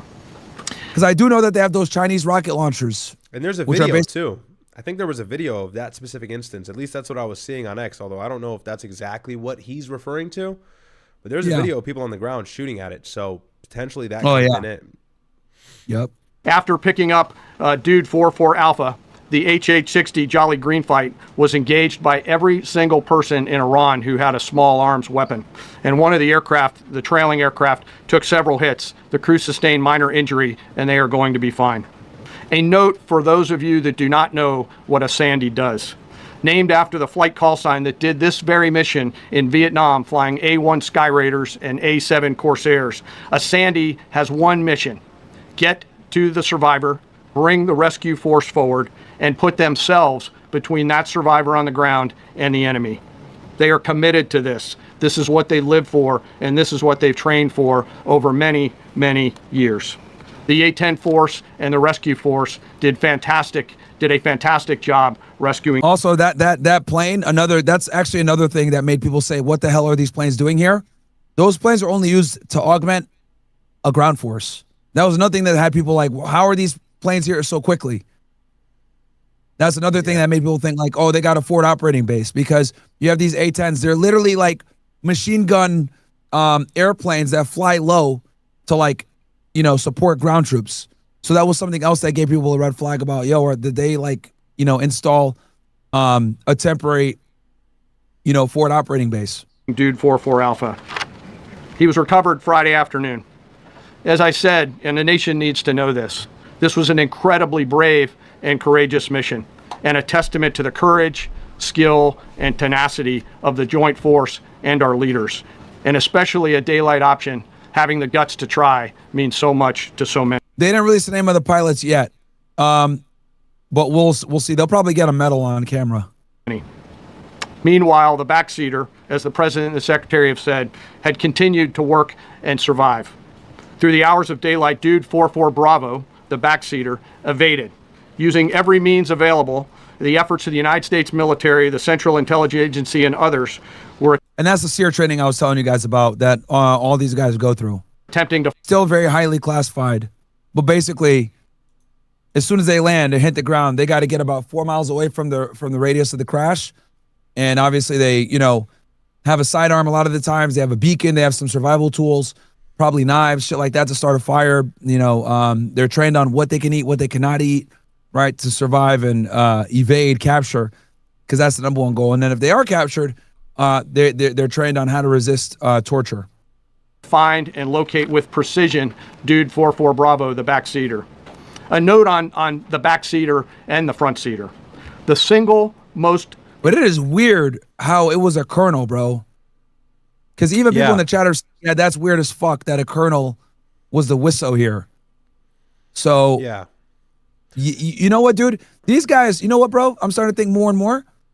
This was probably, this was completely a fucking CIA operation, is what I'm starting to think. Yeah. Like, how would a 06 be a fucking weapon systems officer in an F-15E, right? And then all of a sudden, like, the CIA is running the entire operation and getting these guys back. Bro, this was all a CIA op, and they got burned. Like, that's what I think more than likely happened. Yeah. This sure. this pilot and this Wizzo were assigned to that CIA unit of Delta Force and nuclear scientists. Everything was probably like a couple hundred of them niggas that were on ground in a clandestine fashion, and they had to activate to get those guys back. Because I can't think of another reason why such a high rank guy would be a weapon system officer of a F-15. They had to have been attached to like a CIA unit of some kind.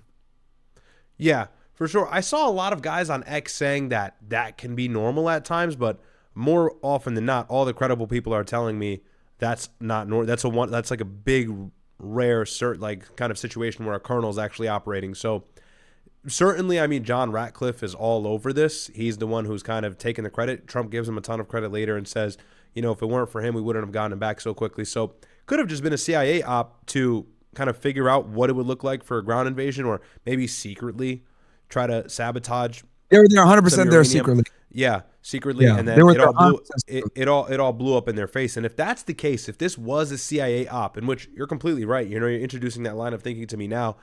If that's the case, then that's a huge L for the United States. Because if we're referring to the CIA to get some sort of intelligence to give us a go-ahead for seizing uranium, hitting launch pads, or just doing it secretly overall, and that doesn't work, well, then that's like probably our second to last or our very last trump card. You know, no pun intended. So I would really, really be upset to know that this is a CIA op, because then that has all of the wind blowing in the direction, or all fingers pointing to the fact that this will certainly translate to boots on ground, and Trump will hit those power plants, because his best plans, or his most secretive plans that no one saw coming, have not worked. You know, this one being a CIA op.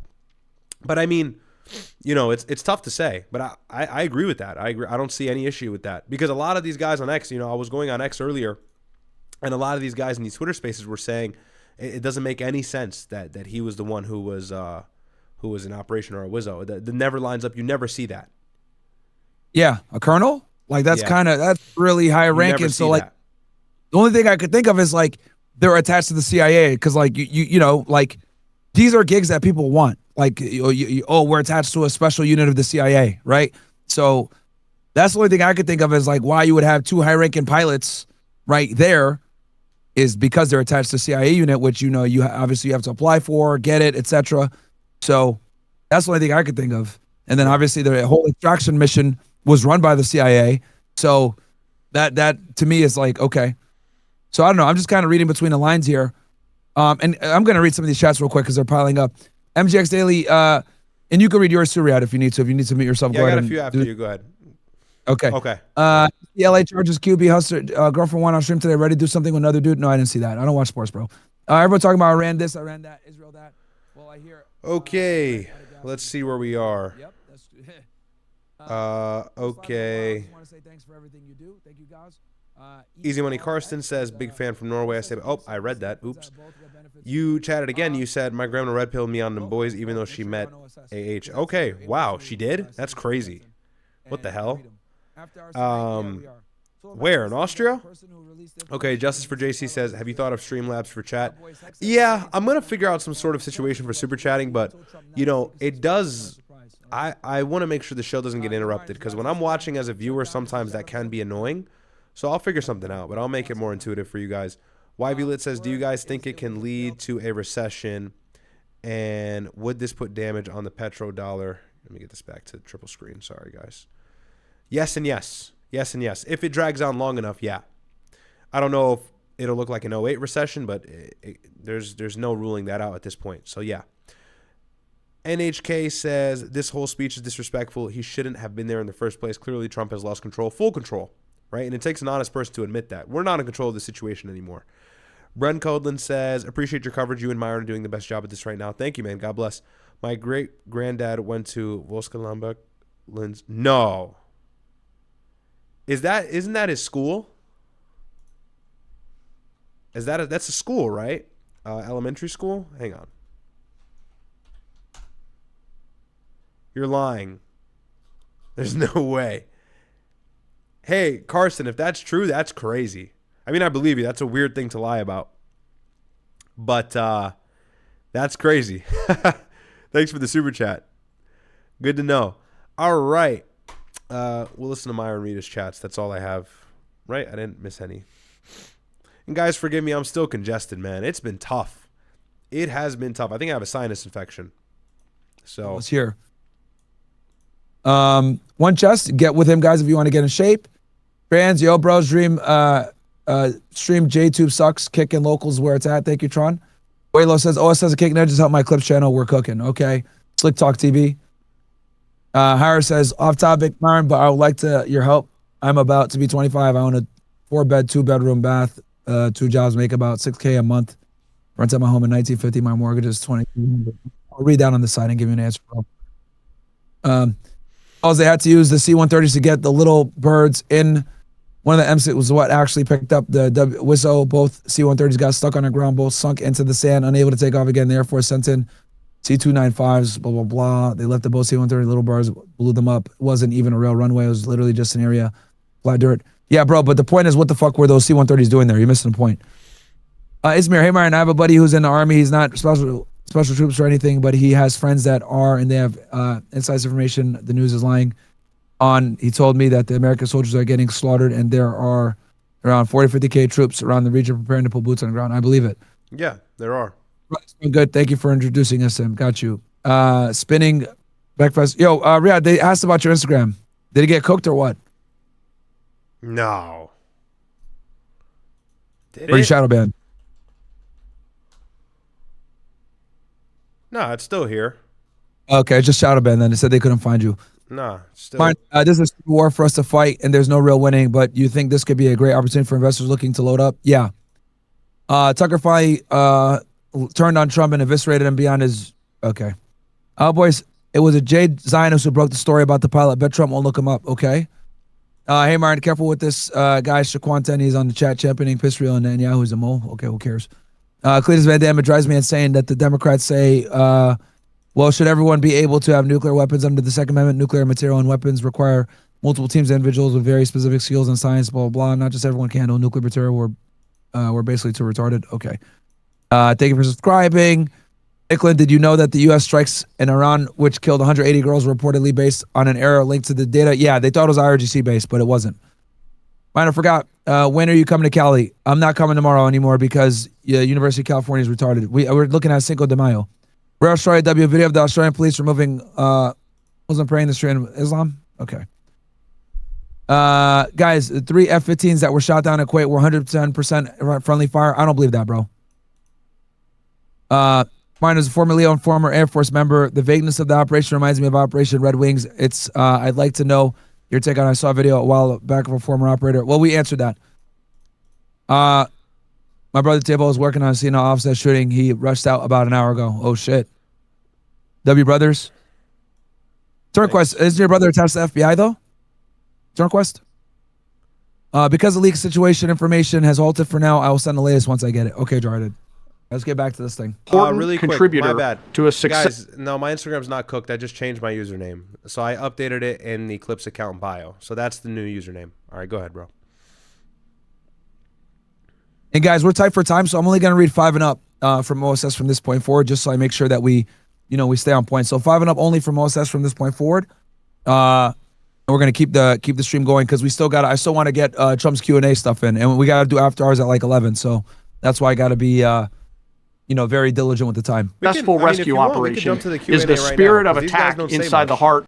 It's up to you. The Q&A. I'll let him go longer because they're not going to do this press conference tomorrow, apparently. Yeah, they canceled. I saw that. Their will to survive, their will to evade, their will and over and over again. Fighting off marginal weather in Iran and the enemy's search for a second time on Saturday. At the recommendation of the CENTCOM commander and at the approval of the Secretary and the President, we launched a rescue task force to recover Dude 44 Bravo. Again, this came to the President. Now this is the second guy. And the Secretary for approval, this time with a much larger force package based on the time that the enemy had to prepare to find 44 Bravo. Again, this force was protected by A-10 Warthogs using the Sandy call sign. And this force had one single mission: do everything they can to bring an American home. This meant having a plan, being prepared to execute that plan, and more importantly, being prepared for multiple simultaneous contingencies. And because of this, all right, so FBI is out there for the offset shooting. This force's professionalism, grit, and determination fight off, Thanks, Turnquest. off 2 enemies at the same time. the enemy searching for 4-4 Bravo, and contingencies, which anyone who has done these types of missions knows we run into every single time. The force fought off both of those enemies incredibly well. During the period of darkness. All right, let's go to the questions. What happened? So he's great, and Pete, all I can say is that he was treated very unfairly. Sir, I don't think you're doing the right thing. Incredible. That's away. And they kept something moves. Treat of a human being. I'm telling you, it's moving. And then all of a sudden, 45 minutes later, he moved a lot. Play that. This is crazy. Play that. Yeah, this is actually Minutes he wasn't moving, and they said, and John Ratcliffe was incredible. It was actually their genius that called us from. He was 40 miles away, and he said, you know, we're seeing something moving up in the mountain. This is at night, and they kept the camera on him for 45 minutes. He wasn't moving, and they said, you know, probably wrong, but we're seeing something. they kept the camera on him, bruh. Idiot. What the hell? So dumb. Oh man, bro. Something moving. This is a vast mountain, vast, thick, with bushes, trees. He said, we see something moving 40 miles away. It was the head of a human being. I'm telling you, it's moving. And then all of So bro just basically disclosed that they got satellites or some shit. Yeah, they were so able to that's see. a sudden, so 45. what I took from that was that, okay, first of all, I don't understand what the idea was in involving John Ratcliffe in this press conference at all. He should have just been completely in the dark. That's like kind of the whole point of the CIA, to not expose the fact that they're 5 minutes involved in later, an he moved. operation. They ran the op. That's why. Yeah, so that exposed them, but also the fact that like he was talking about a camera, head moving from the air, probably some sort of night vision camera, whatever it is. So yeah, that's exactly what I thought. What you said, we have satellites or some sort of camera system that can go overhead, maybe a stealth camera that was temporarily overhead. The point is, now the IRGC knows that. So that's not helpful. You know, that's another thing he really shouldn't have said. Go ahead. Moved a lot. Stood up, and they said, we have him. And that was really the beginning of something incredible. We had an idea where he was, but not specifically. That's a big mountain. So I want to thank the CIA, too. I don't think they get enough credit for the great job they've done. Yes, please. Yes. Thank you very much, Mr. President, for this great opportunity. Country, it has super army. Here we go. One of these Kurdish niggas, bro. These guys are the worst. And he's glazing, bro, these guys are the worst, bro. They always glaze. They're annoying as fuck. They take forever to ask their stupid ass question. Mr. President, are you going to give the Kurds more weapon, please? Or are you going to give us more money? Maybe we can build country one day. That's a joke for the Kurds. Take it easy. Okay, I'm fucking around. So, because they're gonna DM me. They're gonna DM me and say I'm gonna kill you. So that's a joke. Yeah. Make a difference, Mr. President. Thank you for your greatest leadership. Thank you. I have two quick questions, Mr. President. What was your reaction when you learned that Kurdistan region had resumed exporting oil to the international market with your support as United States of America? Well, I expected that. We've gotten along with the Kurds for a long time, so I expected that. Translation: we use them and just leave them to get beat up by the fucking forces that they overthrew. Yeah, you know, where the Kurds, the Kurds are unfortunately the United States and Israel's bitch, and they just do whatever they're told to do. They're just like used goods in that region. Unfortunately, that's why they don't want to get involved this time, because they know what happens. Yeah.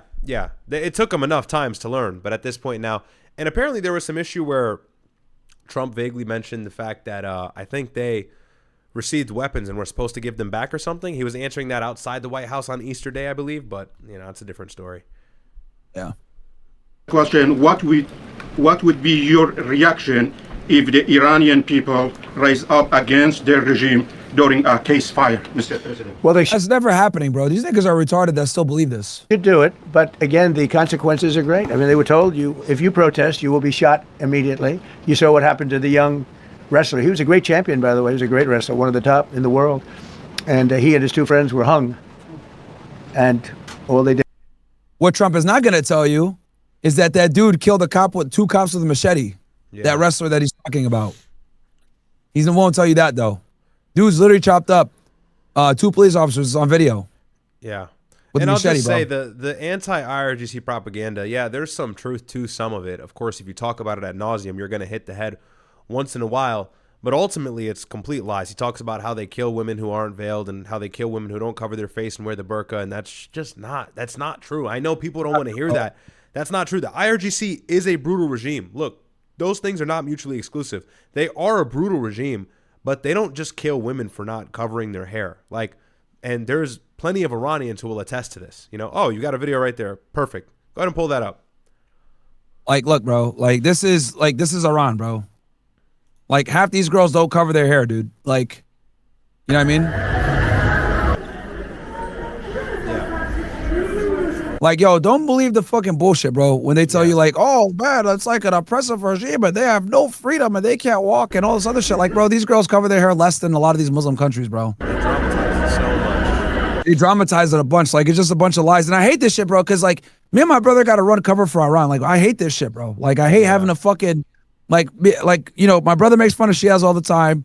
I don't give a shit. But it's our government lies to us so much that I have to end up fucking doing this shit where it looks like I'm a fucking pro IRGC person, but it's no, bro, I'm just telling you the truth about what it really is. That's how much our government lies to us. It's annoying. We'll always tell the truth, and the smart individuals will be able to discern between that, and the dummies will think that we're a part of some propaganda campaign, but we just have the benefit of the United States in mind, and so we're going to disarm this propaganda, because if this is to be believed, then it actually helps this war. Optically, it helps this war from the approval rating standpoint.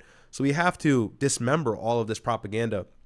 And Trump goes on for a long time during that press conference about how Iranians are persecuted for showing any sort of sentiment against the IRGC. Look at this nigga got a full-on leg tattoo right here. What the fuck? Yeah, it's just not the way people claim it is. It's not the way people claim it is. The regime is actually pretty hands-off with a lot of the civilian population. The only time you'll run into issues is when you speak out directly against the regime constantly and you generate a lot of attention for doing that. But hey, hello, newsflash.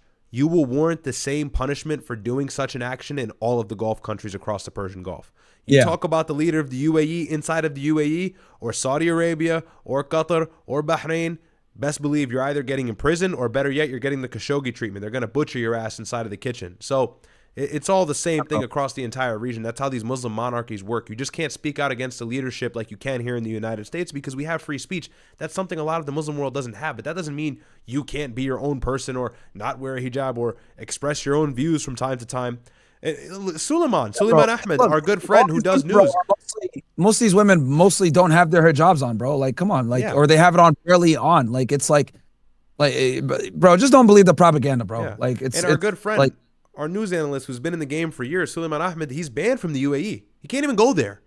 And he's never even, all he does is talk about the government and expose the truths that they do. So, it's like something every other country practices is you can't speak out against leadership. And there is some sort of Islamic fundamentalism to it.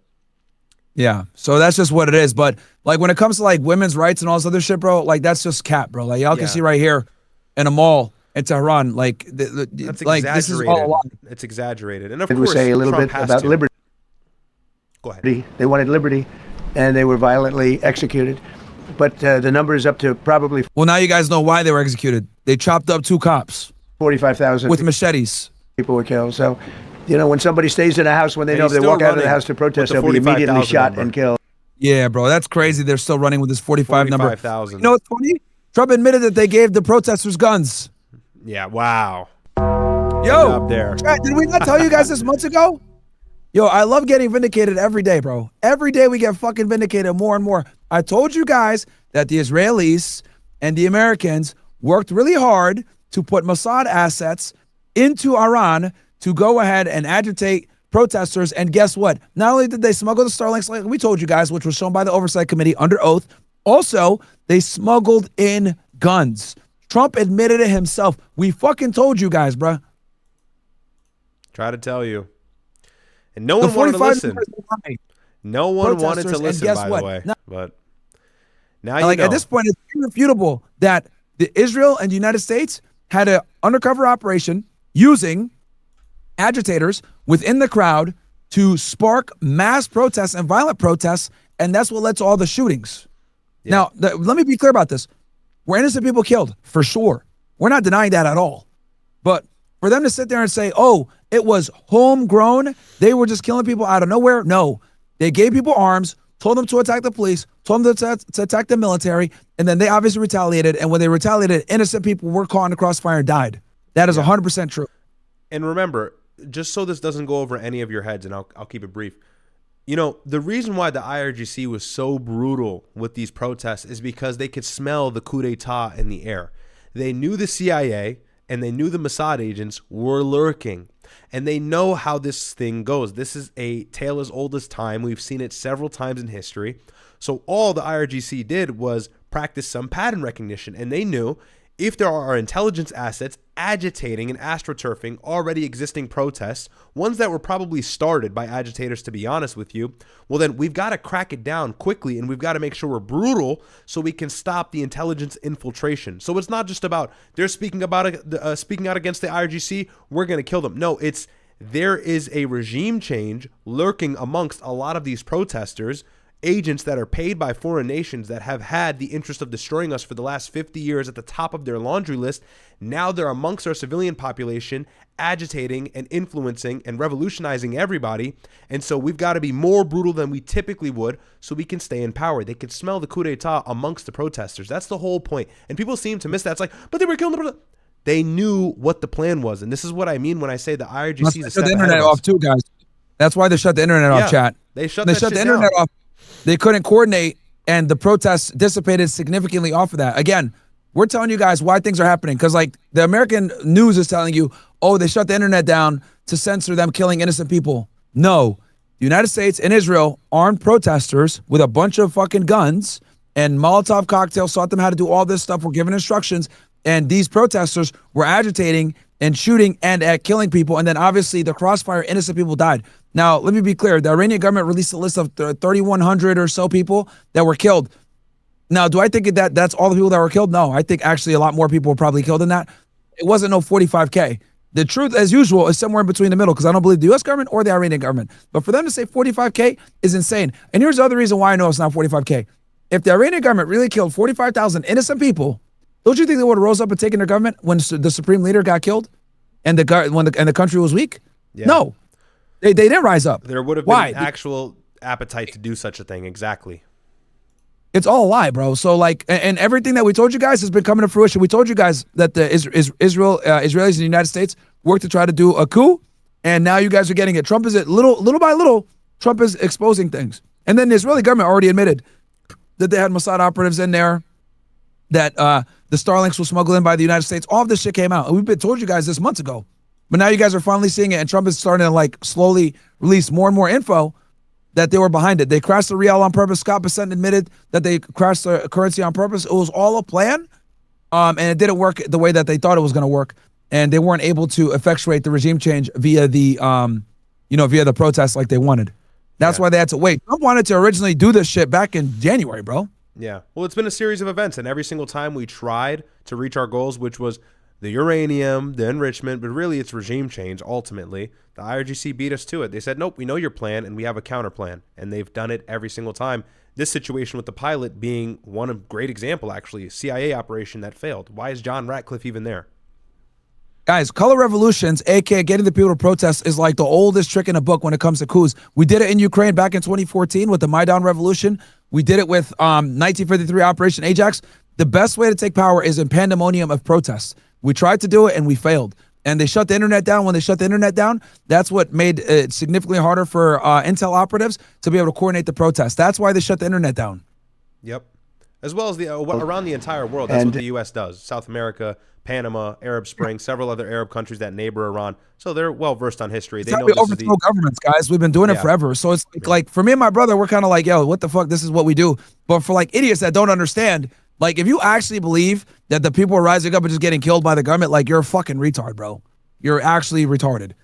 It was a handful of people that were the primary agitators shooting at the cops, and then those cops shoot back, and obviously innocent people got killed in the crossfire. But to sit there and say like it was homegrown and not heavily stimulated by external intelligence operatives, you're a moron if you don't understand this.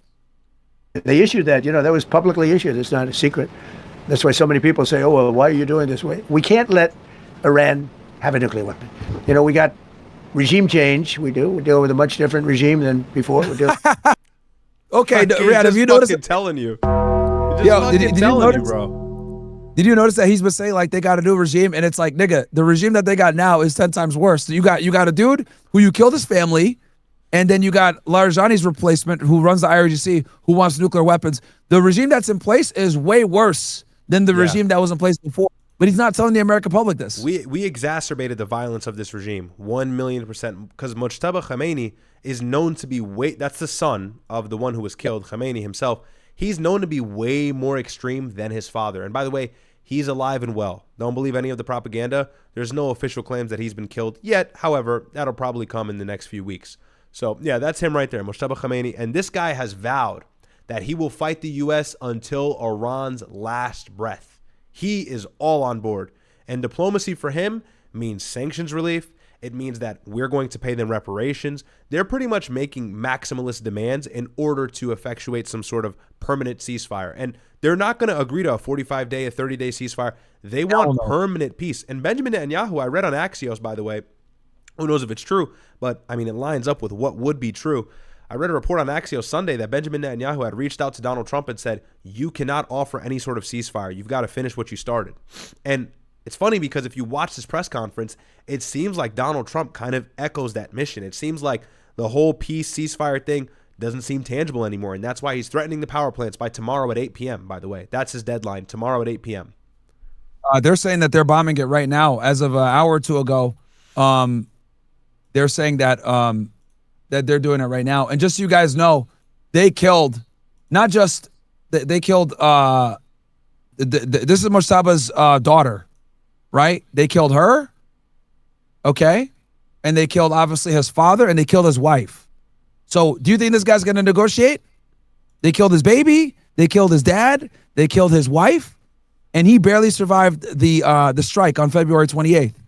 So tell me if you guys think he's going to negotiate. So when Trump sits here and says, "Oh, bro, we're gonna we're gonna negotiate. Like, we got a new regime in place, bro," you're lying to the American public. You have a worse regime in place. And then this guy, this is a new head of the IRGC, basically, or like the face of the government at this point, because he took over from Ali Larijani. This guy wants nuclear weapons.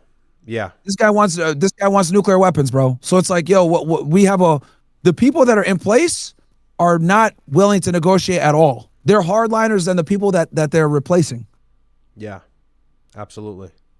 So Trump is lying to the American public saying there's a new regime in place. No, there's not, bro. It's a worse regime that's in place. And by decapitating so much of the leadership, we destroyed any chance at an off-ramp. Now there's no way to get out of this except giving Iran exactly what they want. At least before, if we kept some of the leadership alive and we didn't go for them right away, we didn't cut the head off the snake so quickly, then maybe Iran wouldn't make the biggest maximalist demands that they're currently making, because now their new 10 or 15-point plan includes things that the United States could never concede to. And you bet your ass Benjamin Netanyahu is not going to let it happen either.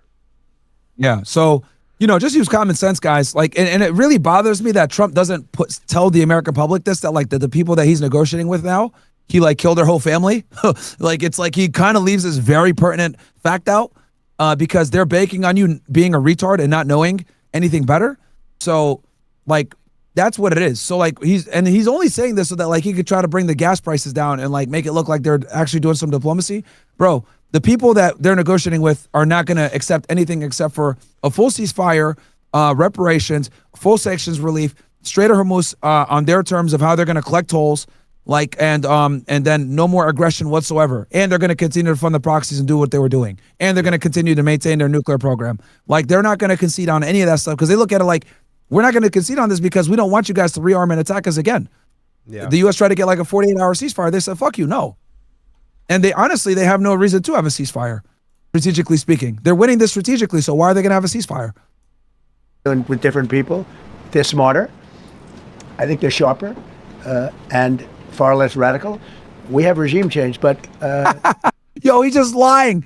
He thinks they're sharper and less radical. Are you serious? We're showing you guys who they... Yeah, this is who it was before. This nigga didn't want nuclear weapons. Now he's dead. His son wants nuclear weapons. Yeah, absolutely. Like this guy right here, the guy before Ali was a negotiator. They killed his ass. Now it's this guy. Way worse. Yeah. And that we made diplomacy impossible because now they'll just never trust us. If we do want to have some sort of diplomacy in good faith, which is far-fetched, how are we even going to get there now? How will they trust us? There was alleged peace talks that were scheduled to happen, or some sort of idea of it happening in Pakistan, and allegedly and I'm saying allegedly because this is the fog of war, and I really don't know if these claims are substantiated, but a couple Middle Eastern countries had actually gave the IRGC a go-ahead that Israel was planning to assassinate some of the leaders that were going to Pakistan for these peace talks. And I don't know if you're pulling that up now, but it shows that not only have we destroyed any chance of getting out of this war, but a chance of diplomacy is now non-existent. No way we can get it. Did you want me to pull something up in particular? No. It's just an important point to make. We can keep reacting. We didn't do this for regime change. We did it for the fact, and my view was very simple. I saw somebody said, "Oh, he doesn't have a plan. I have the best plan of all, but I'm not going to tell you what my plan is." They want me to say, "Here's my Bro ain't got no plan, bro. Yeah. The plan was to get in and out in a weekend. It was supposed to be a 3 to 4 day operation. Now that shit is a 3 to 4 week operation, and bro doesn't know what to do. That's why he's threatening to blow up power plants. I mean, that is a declaration of weakness. But No, absolutely. And if you want evidence as to how we don't have a plan, we've been doing the same thing for weeks, and it's been making no difference. And Trump has been threatening, saying, we're going to go. Remember, last week or a week and a half ago, he said, I'm giving them till April 6th. It's April 6th, nigga.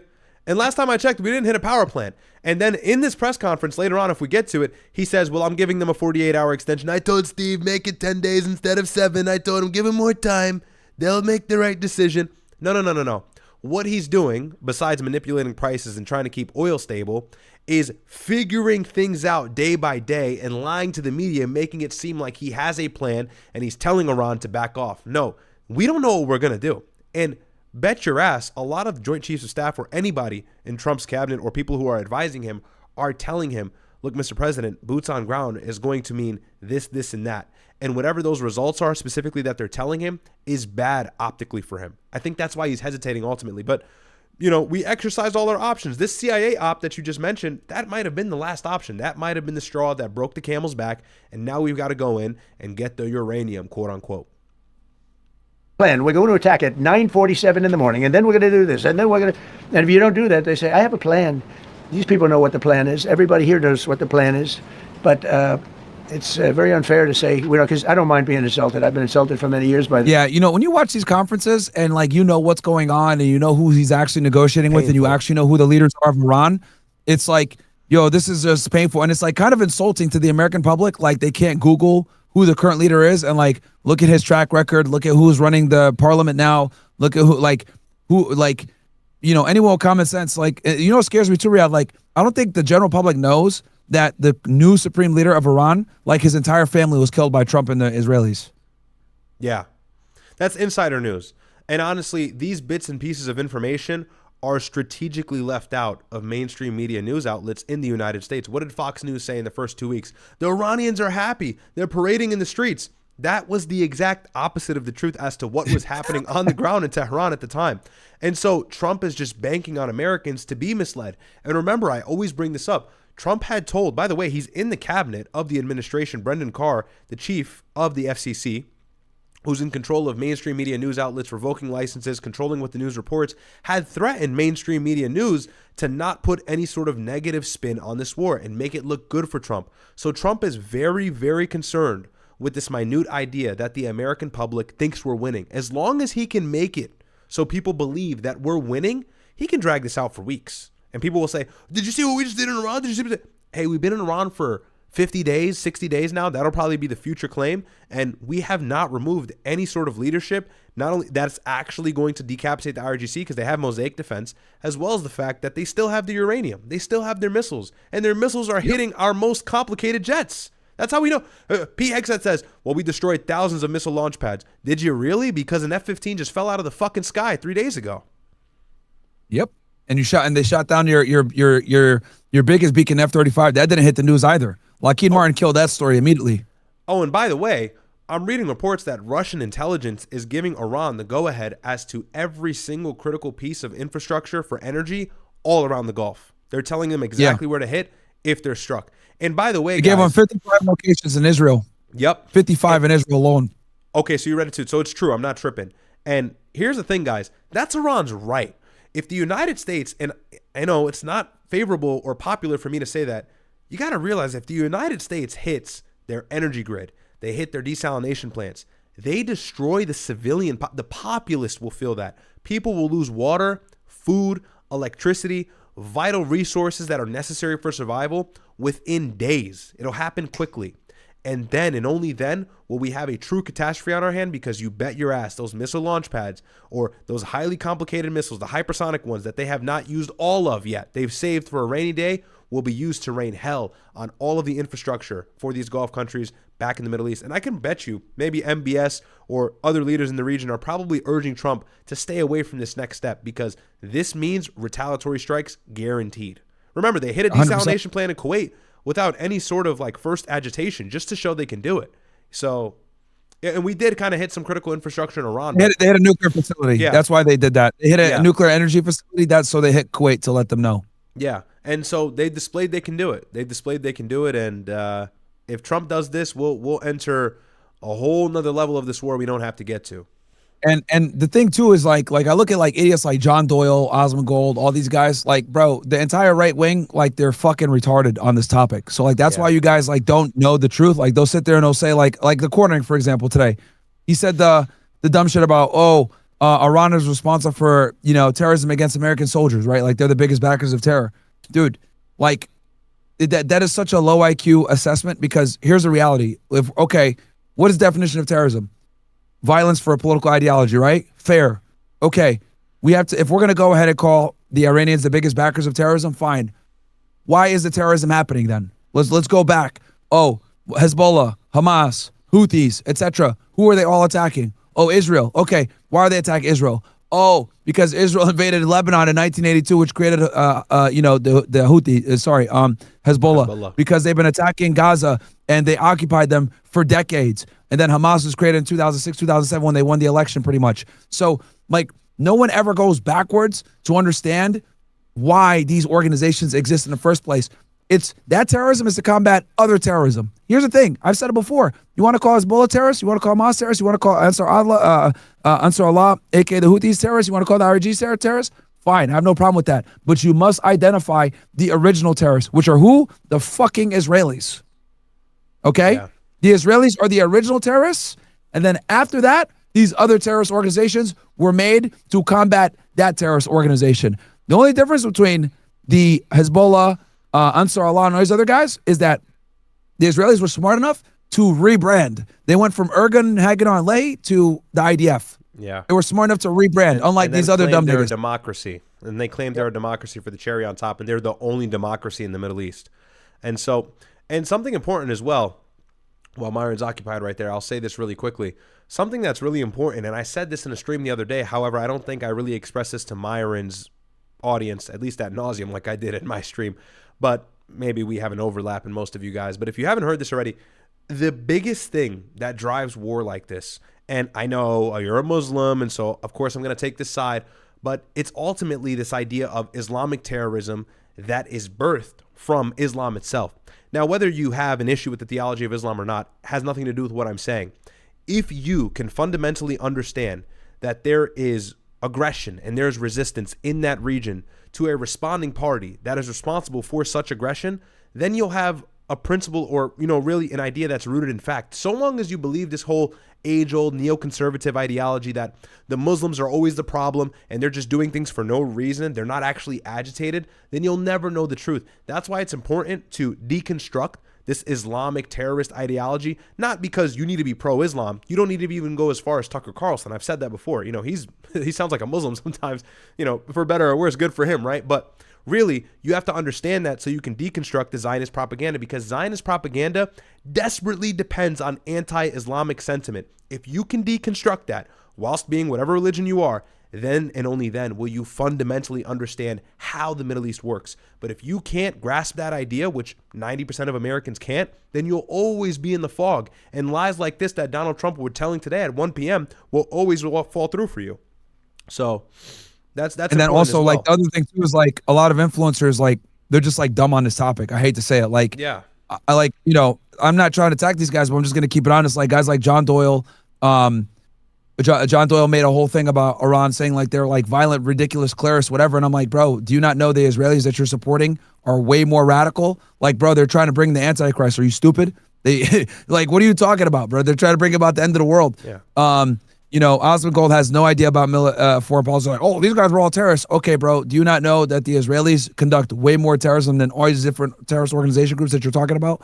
Right. So, like, it's just very bad how they're commenting on something that they know nothing of the history of. Like, if you want to call these guys terrorist organizations, I don't have a problem with you calling them that. But we need to also identify that terrorism was created via terrorism from the Israelis first. The Israelis started this bullshit, and they've been the root cause of all this bullshit, and they're the original terrorists. I say all the time, you want to call Hamas terrorists? Cool. So is the IDF. Yeah, absolutely. When you clinically diagnose it, it's aggression that breeds resistance, and there's a spiritual element to it as well. There's a religious aspect, but it's also very political. So, yeah, you just can't listen to these niggas, bro. Like if they're over here like just like a lot of these guys don't even know the difference between like Sunni and Shia terrorists, right? Like they don't even know that like Iran, for example, they'll sit there and say they're the biggest backers of terrorism. All right, bro. Well, did you know that Iran fought Al Qaeda and ISIS? You fucking dumbasses. What? Yeah, dummies. But they don't even know that because they don't understand the differences between the sects. They don't understand the region. They don't understand the complexities of the Middle East. So they just like think anyone that's a Muslim is a full on like they hate America terrorist. When in reality, it's like different factions and different groups and different leaders and different all this other shit. And they just don't understand these complexities because they're stupid, quite frankly. And they bank on you being stupid about this topic so that they can justify and rationalize, neocon aggression and foreign policy that benefits Israel. Because for Israel, to label everybody a terrorist, all Muslims bad, it's to their benefit to do it because they just want to destroy the region. They don't care about like anyone actually having any type of stability. We care a little bit because we realize what happened with Iraq. But for the Israelis, they want the region completely destabilized. They don't care at all because they don't foot the bill like we do. We foot the bill. We have to deal with the refugees. We have to give the aid. We have to do the occupation of the countries after the fact to bring stabilization. Israel never does. So Israel has no problem. They don't want regime change. They want regime destruction. Yeah. Yeah. They're a moral hazard for us. They're a moral hazard. And last thing, this brought me to a good idea or a good thought. When you take off the distorting Islamic terrorism goggles, the first thing you will see right in front of you are the Zionists. Tucker Carlson has done it. Candace Owens has done it. And everybody else who's getting red-pilled. So the moment you take those goggles off, the moment you go against that idea or you understand that it's not true or there's nuance to it, then and only then will you be able to actually identify the underlying aggressor. This is why the Zionists bank on this so hard. This is why Cenk Lang goes so hard, but then at the same time he's kissing the wall. This helps them so much. As long as we can push the fact that Muslims are terrorists, yeah, maybe we started this war for no reason. We shouldn't be at war, but they're Muslims. It's like, no. You got to pull that back a layer. Then you'll see the Zionists right between you and the Muslims. Go ahead. Yep. By the fake news, but you can't. It's so bad for people that are so you just saw two great and John Ratcliffe, three unbelievable people. They have a plan. Every single thing has been thought out by all of us. But I can't reveal the plan to the media. So, but we're just thrilled by the success of this operation. Yes, please. Thank you, Mr. President. You said Iranians would be mad if you stopped these attacks, but why would they want you to blow up their infrastructure, to cut off their power? Oh, yeah, he was also saying, like, the Iranians want to get bombed for freedom. Like, bro, this is just, like, epic fucking levels of cope. They're asking Wouldn't that be punishing please keep bombing, please keep... I know you're hitting by my house, but please keep hitting. It's like, bro, what? No one's saying that, you fucking dummy. No one is telling you that. Iranians for the actions of the regime? They would be willing to, and it's suffering. They would be willing to suffer that in order to have freedom. Who the hell? Imagine hearing airstrikes outside of your home. You're going to ask for that to continue? Do you know how terrifying that is? Shells just dropping all over your neighborhood. President Trump, please keep going. You're almost there. You almost won. You almost got it. Guys, remember, the Iranians may dislike the regime, even the secular Persians, I'll admit, and I'll concede to that. But if they're in Iran today, they actually hate the United States and Israel a whole lot more because we sanction them to hell, which is why their government has never been able to actually or adequately support the people. The people know that. The people know the government isn't just that incompetent. It's that U.S. sanctions, motivated by Israel, destroyed that country. That's why they can't afford anything. So do you think that they're just happy about U.S.? No. They want their regime to win. No one's saying this. Thank you, Mr. President. You said Iranians would be mad if you stopped these attacks, but why would they want you to blow up their infrastructure, to cut off their power? Wouldn't that be punishing Iranians for the actions of the regime? They would be willing to, and it's suffering. They would be willing to suffer that in order to have freedom. The Iranians have, and we've had numerous intercepts. Please keep bombing. Bombs that are dropping near their homes. Please keep bombing. Do it. Yeah, those are retarded Iranians that live in California that are monarch fans. That's the only idiotic Iranians that are saying keep bombing. Iranians that live in America or Europe that have the stupid ass lion flag, the monarch retards. They're the only ones that are saying that. No one in country is saying keep bombing us. And these are people that are living where the bombs are exploding. And when we leave and we're not hitting those areas, they're saying, please come back, come back, come back. These are the people. Who believes? I don't know what. Yes, PBD is a monarch tard. Yes, PBD is a monarch tard. Most, I'm sorry, guys. Most Iranians that live in America are monarch tards because you guys got to remember that a lot of them fled after the revolution because they were linked with the government to some degree, or they just fled and left because whatever. But yes, most Iranians that live in the West are monarch tards. Yeah, they do. All I can tell you is they want freedom. Basic concept of understanding nuance. Look, not everybody in Iran loves the regime, but in the brink of war, when the stakes are high, they're gonna choose a side, and that side is likely not Israel. Dumbass. Ain't that hard to understand? But the Persians, but the Persians, they don't have freedom. The women, they can't wear the headscarf. They wear the headscarf, they get shot. Hey, you fucking window licking dumbass. Okay, there's a Myron Gene's coming out. The window licking dumbass. Hey, to you, this message is for you. When a war starts, they're definitely not about to support the United States and Israel. Okay, they're gonna pick the lesser evil. Dumb fuck. Goodness gracious. Not only that, like the comment he made about sending him back to the Stone Age, that really pissed him off, bro. Yeah, that's crazy. That's crazy. And sending him back to the Stone Age, him and Hegseth, and then also this comment about saying please bomb us, that pissed him off too. And good for that reporter on actually highlighting that, because if you have the Iranian people's favor in mind, you wouldn't destroy energy infrastructure. A lot of people can die. People will die from starvation. The IRGC ain't gonna help them. They're fighting a war. They're fighting America and Israel. They can't serve out rations and help them. Did Bush even bomb infrastructure like that? I don't even think Bush did that shit. I don't think he went that far. Like, I don't even think Bush, like, I don't know off the top of my head, but I do not think he did. Yeah, I don't think he destroyed infrastructure like that.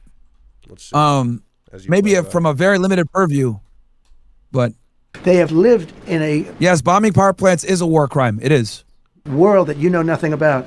It's a violent, horrible world where if you protest, you are shot. Remember the great woman? Nigga, look at this. That's what he's saying is a violent, evil world. Bitches walking around with no hijab, bro, in a mall. Like, come on, bro. This nigga just lying. This is the violent regime that he's talking about, bro. You know what I mean? Like, yo, this is just so much cap, bro. Just so much cap.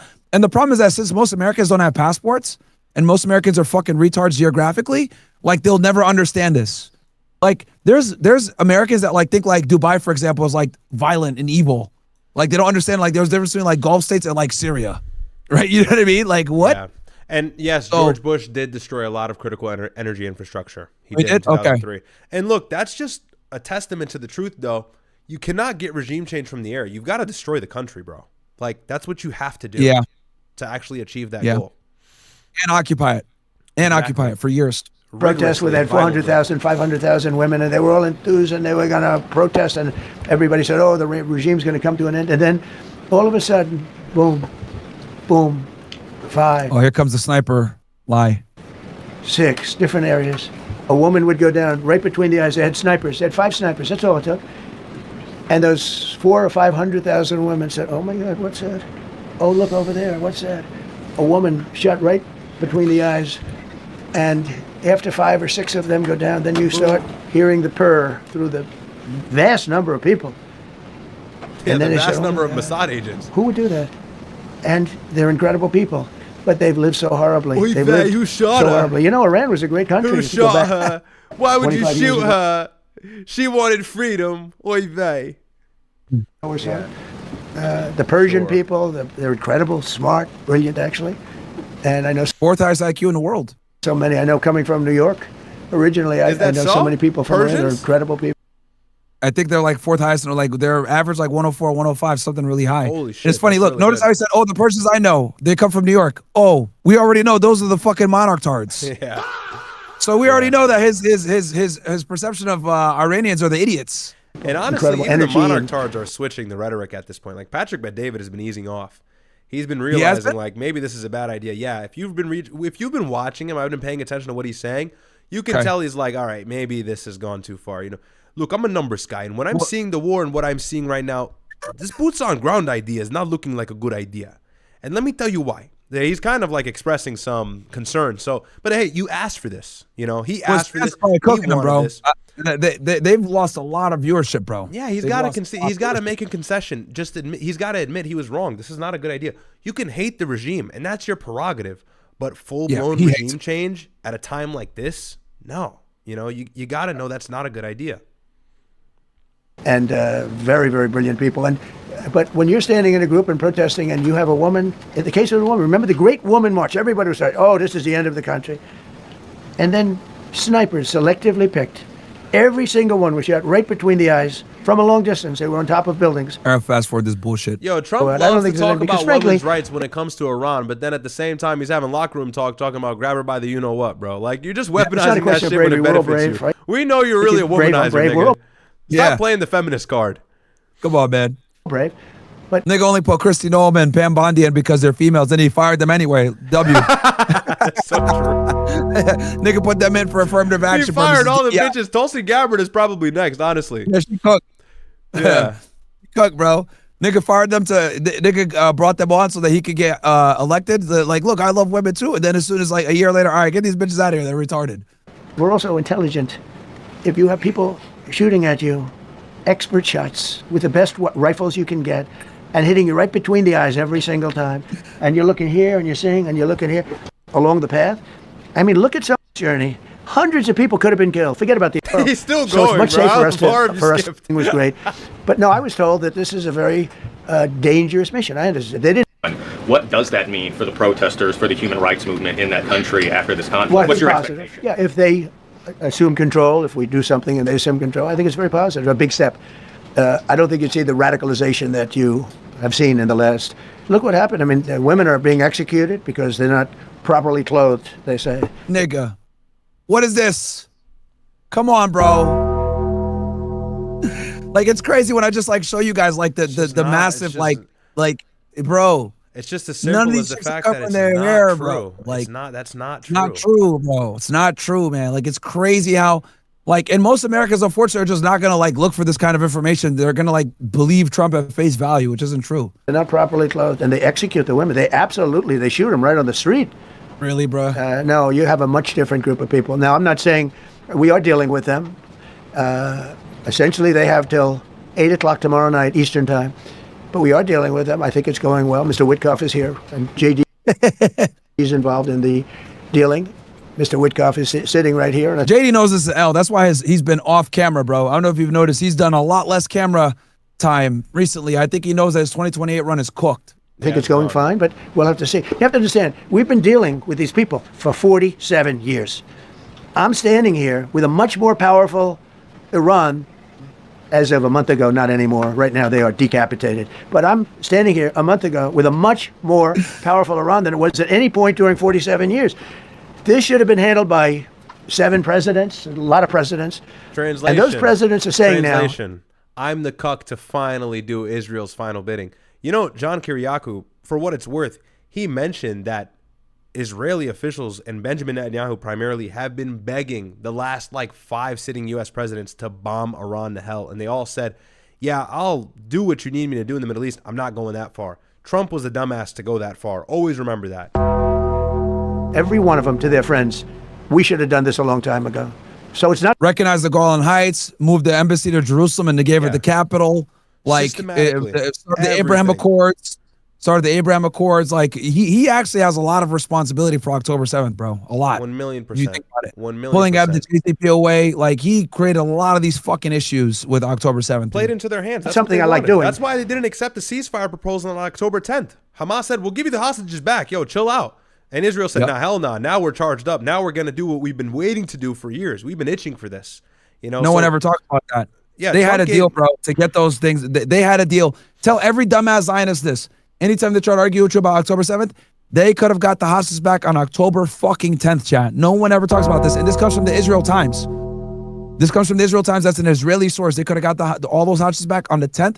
in return for not invading Gaza, and they turned it down and bombed the hell out of Gaza, and they killed hostages in the process. It was never about the hostages. That's why when they say Bibi Netanyahu in Israel, everyone boos, because the public knows this, that he didn't give a fuck about the hostages. It was all a ruse to justify war in 7 different fronts. Yeah. It was a perfect opportunity for him because they want to ethnically cleanse that strip. You know, that's something they've said. Charlie Kirk said that on PBD. He said they want to ethnically cleanse the strip. You know, so what better opportunity than October 7th to use that as a weaponization or a reason for retaliation for the next 2.5 years? It's very dangerous, and we're getting them at the height of their strength. If I didn't terminate the Barack Hussein Obama Iran nuclear deal, they would have had. Don't forget, that was the path. Niggas always got to put the. Always Hussein, bro. This nigga's funny. You gotta admit, Trump is funny, bro. I'm not gonna lie. He's been pissing me off. I'm really upset with him. He's still kind of funny sometimes. To a nuclear weapon. Remember this. He chose Iran over Israel. Pure. How Israel can vote for a Democrat is if you're Here we go. Jewish in New York City or any place else in this country, and how you can vote for a Democrat is unbelievable, because he chose Iran, a very hostile Iran. He outed the whole neoconservative movement. Good job. There you go. Yeah, he just did. He actually just did. And what he doesn't realize is, no, Obama wanted to have some type of diplomacy and stop them from getting a nuclear bomb, which they were going to probably get had he not done the JCPOA. Obama actually addressed the issue he so worryingly voices every single day. He limited their enrichment of uranium to 3%. That's nowhere near lethal level. You can never make a bomb like that. And several other stipulations in regards to the IAEA. No stockpiling, nothing like, actually, matter of fact, they had American inspectors going there. Yeah. Yeah. And the International Atomic Energy Agency, IAEA, had stated several times officially that Iran worked with them every step of the way. They allowed them to inspect, they allowed them to investigate, and they were very cordial. They were very, willing to work. They never had an issue with inspections, and they scattered the sites. They did everything that Obama asked, and in return, we gave them sanctions relief. But something people don't know, Israel was really mad about the sanctions relief because they could fund their proxies. That's what Benjamin Netanyahu had told Obama and Congress, is now they can bolster up the proxies. Yeah, but they were bolstering up the proxies because of Israel's aggression. Like, they never take accountability. Like, no one ever asked, why are these niggas funding these niggas like Hezbollah and shit? They're funding them because these dudes are crazy. The Israelis are crazy. Yeah. Filled up a 757 they're just crazy with Muslims. They're just crazy Muslims who just give people a lot of weapons for no reason. Yeah. No, they're not terrified of this crazy regime that's trying to take over every country. No, that couldn't be it. Yeah. It's just the Muslims. It's the Muslims. Oi, that. It's the Muslims. Cut in the grass? What is that? Mowing the lawn? Not a big deal. Nuclear weapons are completely illegal? Just crazy Muslims. And then look, he's gonna tell the 757 joke right now. Watch this. Cash, billions of dollars of cash. And he sent it over to them. All right, let me debunk this one. Bro, that's their fucking money, bro. I hate when I see these dumbass niggas say this stupid ass shit like, oh, look, he gave them billions of dollars. Nigga, that's their money. It was their fucking money that we froze. Yeah. Whenever you sanction a country, all the money they have invested, you freeze. We did the same thing with Putin. We have a bunch of his money too. Biden froze up billions upon billions of dollars of Putin's money. Okay? Yeah. Like, incredible how they just run with this, and like they think you're stupid when they say, Obama gave them all these billions of dollars of cash. Nigga, it's their money. It's theirs. Hindsight is 20/20, man. But I have to admit, for better or worse, whatever you want to say, Obama had the dream deal, man. He made it work. You got to give him his credit where it's due. He made a great deal. Great deal. There would be no 60% uranium right now at all. We wouldn't be having this fucking nuclear problem had we just stayed in that deal. Yeah. Then they gave them tens of billions of dollars. And y'all would be paying $1 for gas. Mm-hmm.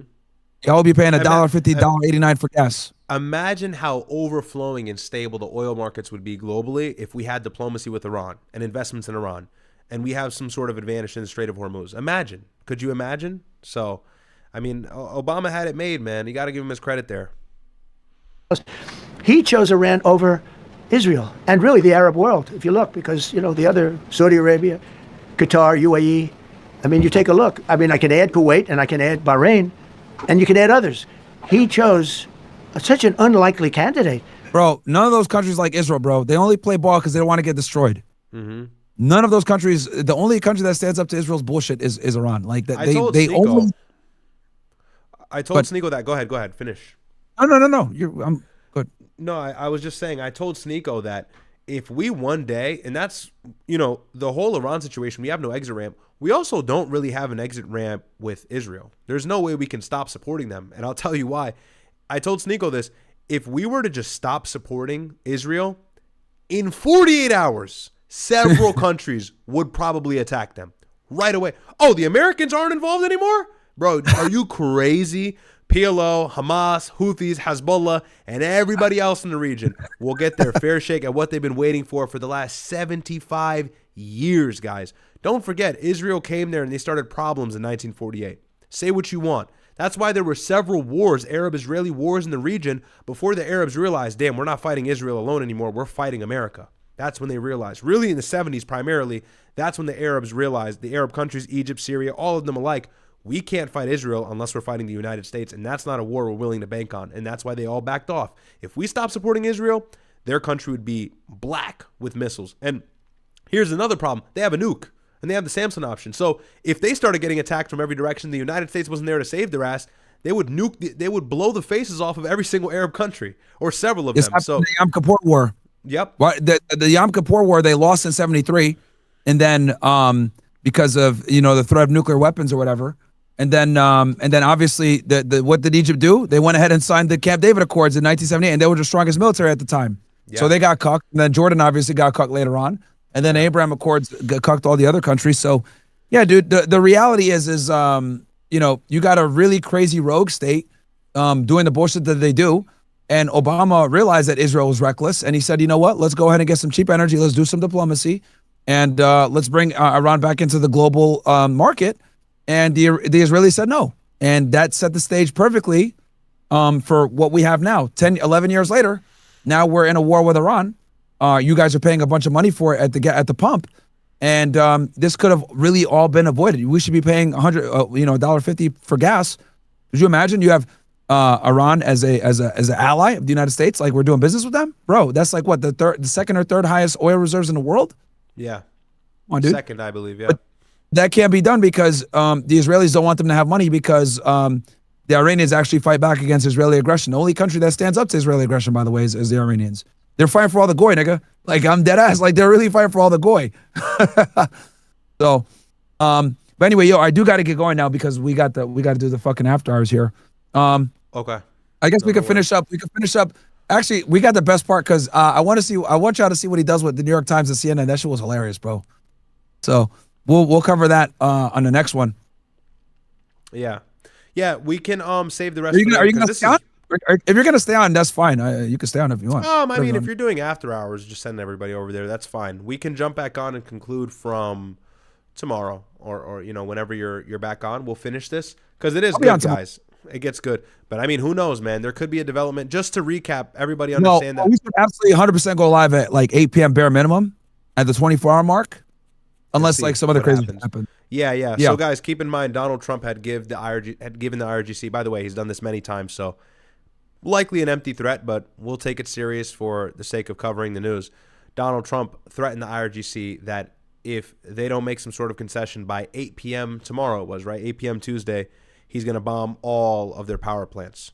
So we'll see. If they don't open up the Strait of Hormuz, I think is the main ask here, which they're not going to. I can bet you can bet your ass they're not opening the Strait of Hormuz for reasons that I've stated several times. If they nuke them, they wouldn't open it, dude. Yeah. That's been their lifeline. Yeah. That's been the only thing they've been able to weaponize against the United States. They're not just going to open that strait unless the United States guarantees some sort of reparations or meets one of their maximalist demands. And they're making money hand over fist. Don't forget, guys, that they're making $2 million per ship that goes through now. They've just generated a new way to create income that sanctions, kind of get around sanctions. Yep. So they're not giving that up at all. They got China, they got Russia. They're winning. They're winning. Why would they concede? They're winning for all intents and purposes. They're kind of winning. France blocked the fucking UN Security Council to approve of military action against them. France is supporting them. Yeah. No longer the same world of 2003 where the whole world just jumps behind the United States in every single war we start. It's different times now. People actually ask good questions. So, absolutely. All right. Cool. All right, guys. 530 says Trump reminds me of my dad. I officially despise boomers. Okay. We'll let them talk this long. Okay. People are being racist in the chat. Who cares? Ryad cooked that idiotic bimbo on Sleep Space, bro. That was the worst yesterday. Oh my God, did you see it? I cooked that Zionist. Did you see Yeah. it? It was so good. Arthur City said it was a clusterfuck. It was. Void, dang Myron, it's unfortunate how pussy Riverside is. I'm sitting in Riverside Airbnb, come all the way from Berkeley, and I was looking forward to seeing you. Yeah, bro. Like, dude, they couldn't even give us an approval, dude. And they changed the price on us like 2 days ago, saying it's $20,000 now. It was supposed to be 15, then they moved it to 20, and then they didn't give us an approval. So it was like, fuck, we can't even like go there. You know what I mean? But we're moving for Cinco de Mayo is what we're moving for, bro. So I'm sorry about that, man. But yeah, they wouldn't give us approval, these fucking losers. Anyway, guys, I'm gonna get off right now. We're gonna be doing after hours right now. I'm gonna start in like literally 10 minutes. And I'll catch you guys. And then me and my brother will be on tomorrow at, you want to go on like 7:38? Yeah, we'll jump on at 8 sharp. Jump on at 8 sharp. Yeah, that works. 8 sharp for you. And we'll be like doing the coverage, and we'll bring you guys up to speed. Unless something else crazy comes up before, let's say you start bombing power plants earlier in the day, I'll go live, and then my brother will jump on and join me. All right, sounds good. Let's go subscribe to my brother's channel. It's let me show you guys on screen real quick. Here it is right here. Ryad, it's Ryad Report. Guys, okay, I'm gonna guys. read chats right now before I close out. Don't worry, I'm gonna read chats. Okay, I'll close. Shout out to everybody. I really appreciate the love from everybody on Kick side, and yeah, I'll end right now, and then you guys can tune into. I'm putting your video link in here so people can go subscribe to your channel. Let's get him to 20K subscribers, guys. Okay, he's new on YouTube. Let's get him up. He still has a Matrix job, so you know it is what it is. So shout out to him doing double the work. Anyway, Rad, I'm gonna get off on my side, bro. I'll see you. All right, bro. Peace. All right, man. Later. All right. Really quick, I'll read some chats. And me and Myron kind of went over everything I wanted to go over. So let's see. If you have any last minute chats, send it in because I'm going to close out in a moment. But let's see what we have. Easy Money Karsten says, my mom has been to Tehran before. It is really nice, or it has really nice areas. Yeah, there's really nice areas there, man. Iran is decently developed. Mr. Ferdinand says, Osman Gold supposedly banned on Twitch. Is that true? Is that really real? Hold on, let me see. Is that hang on.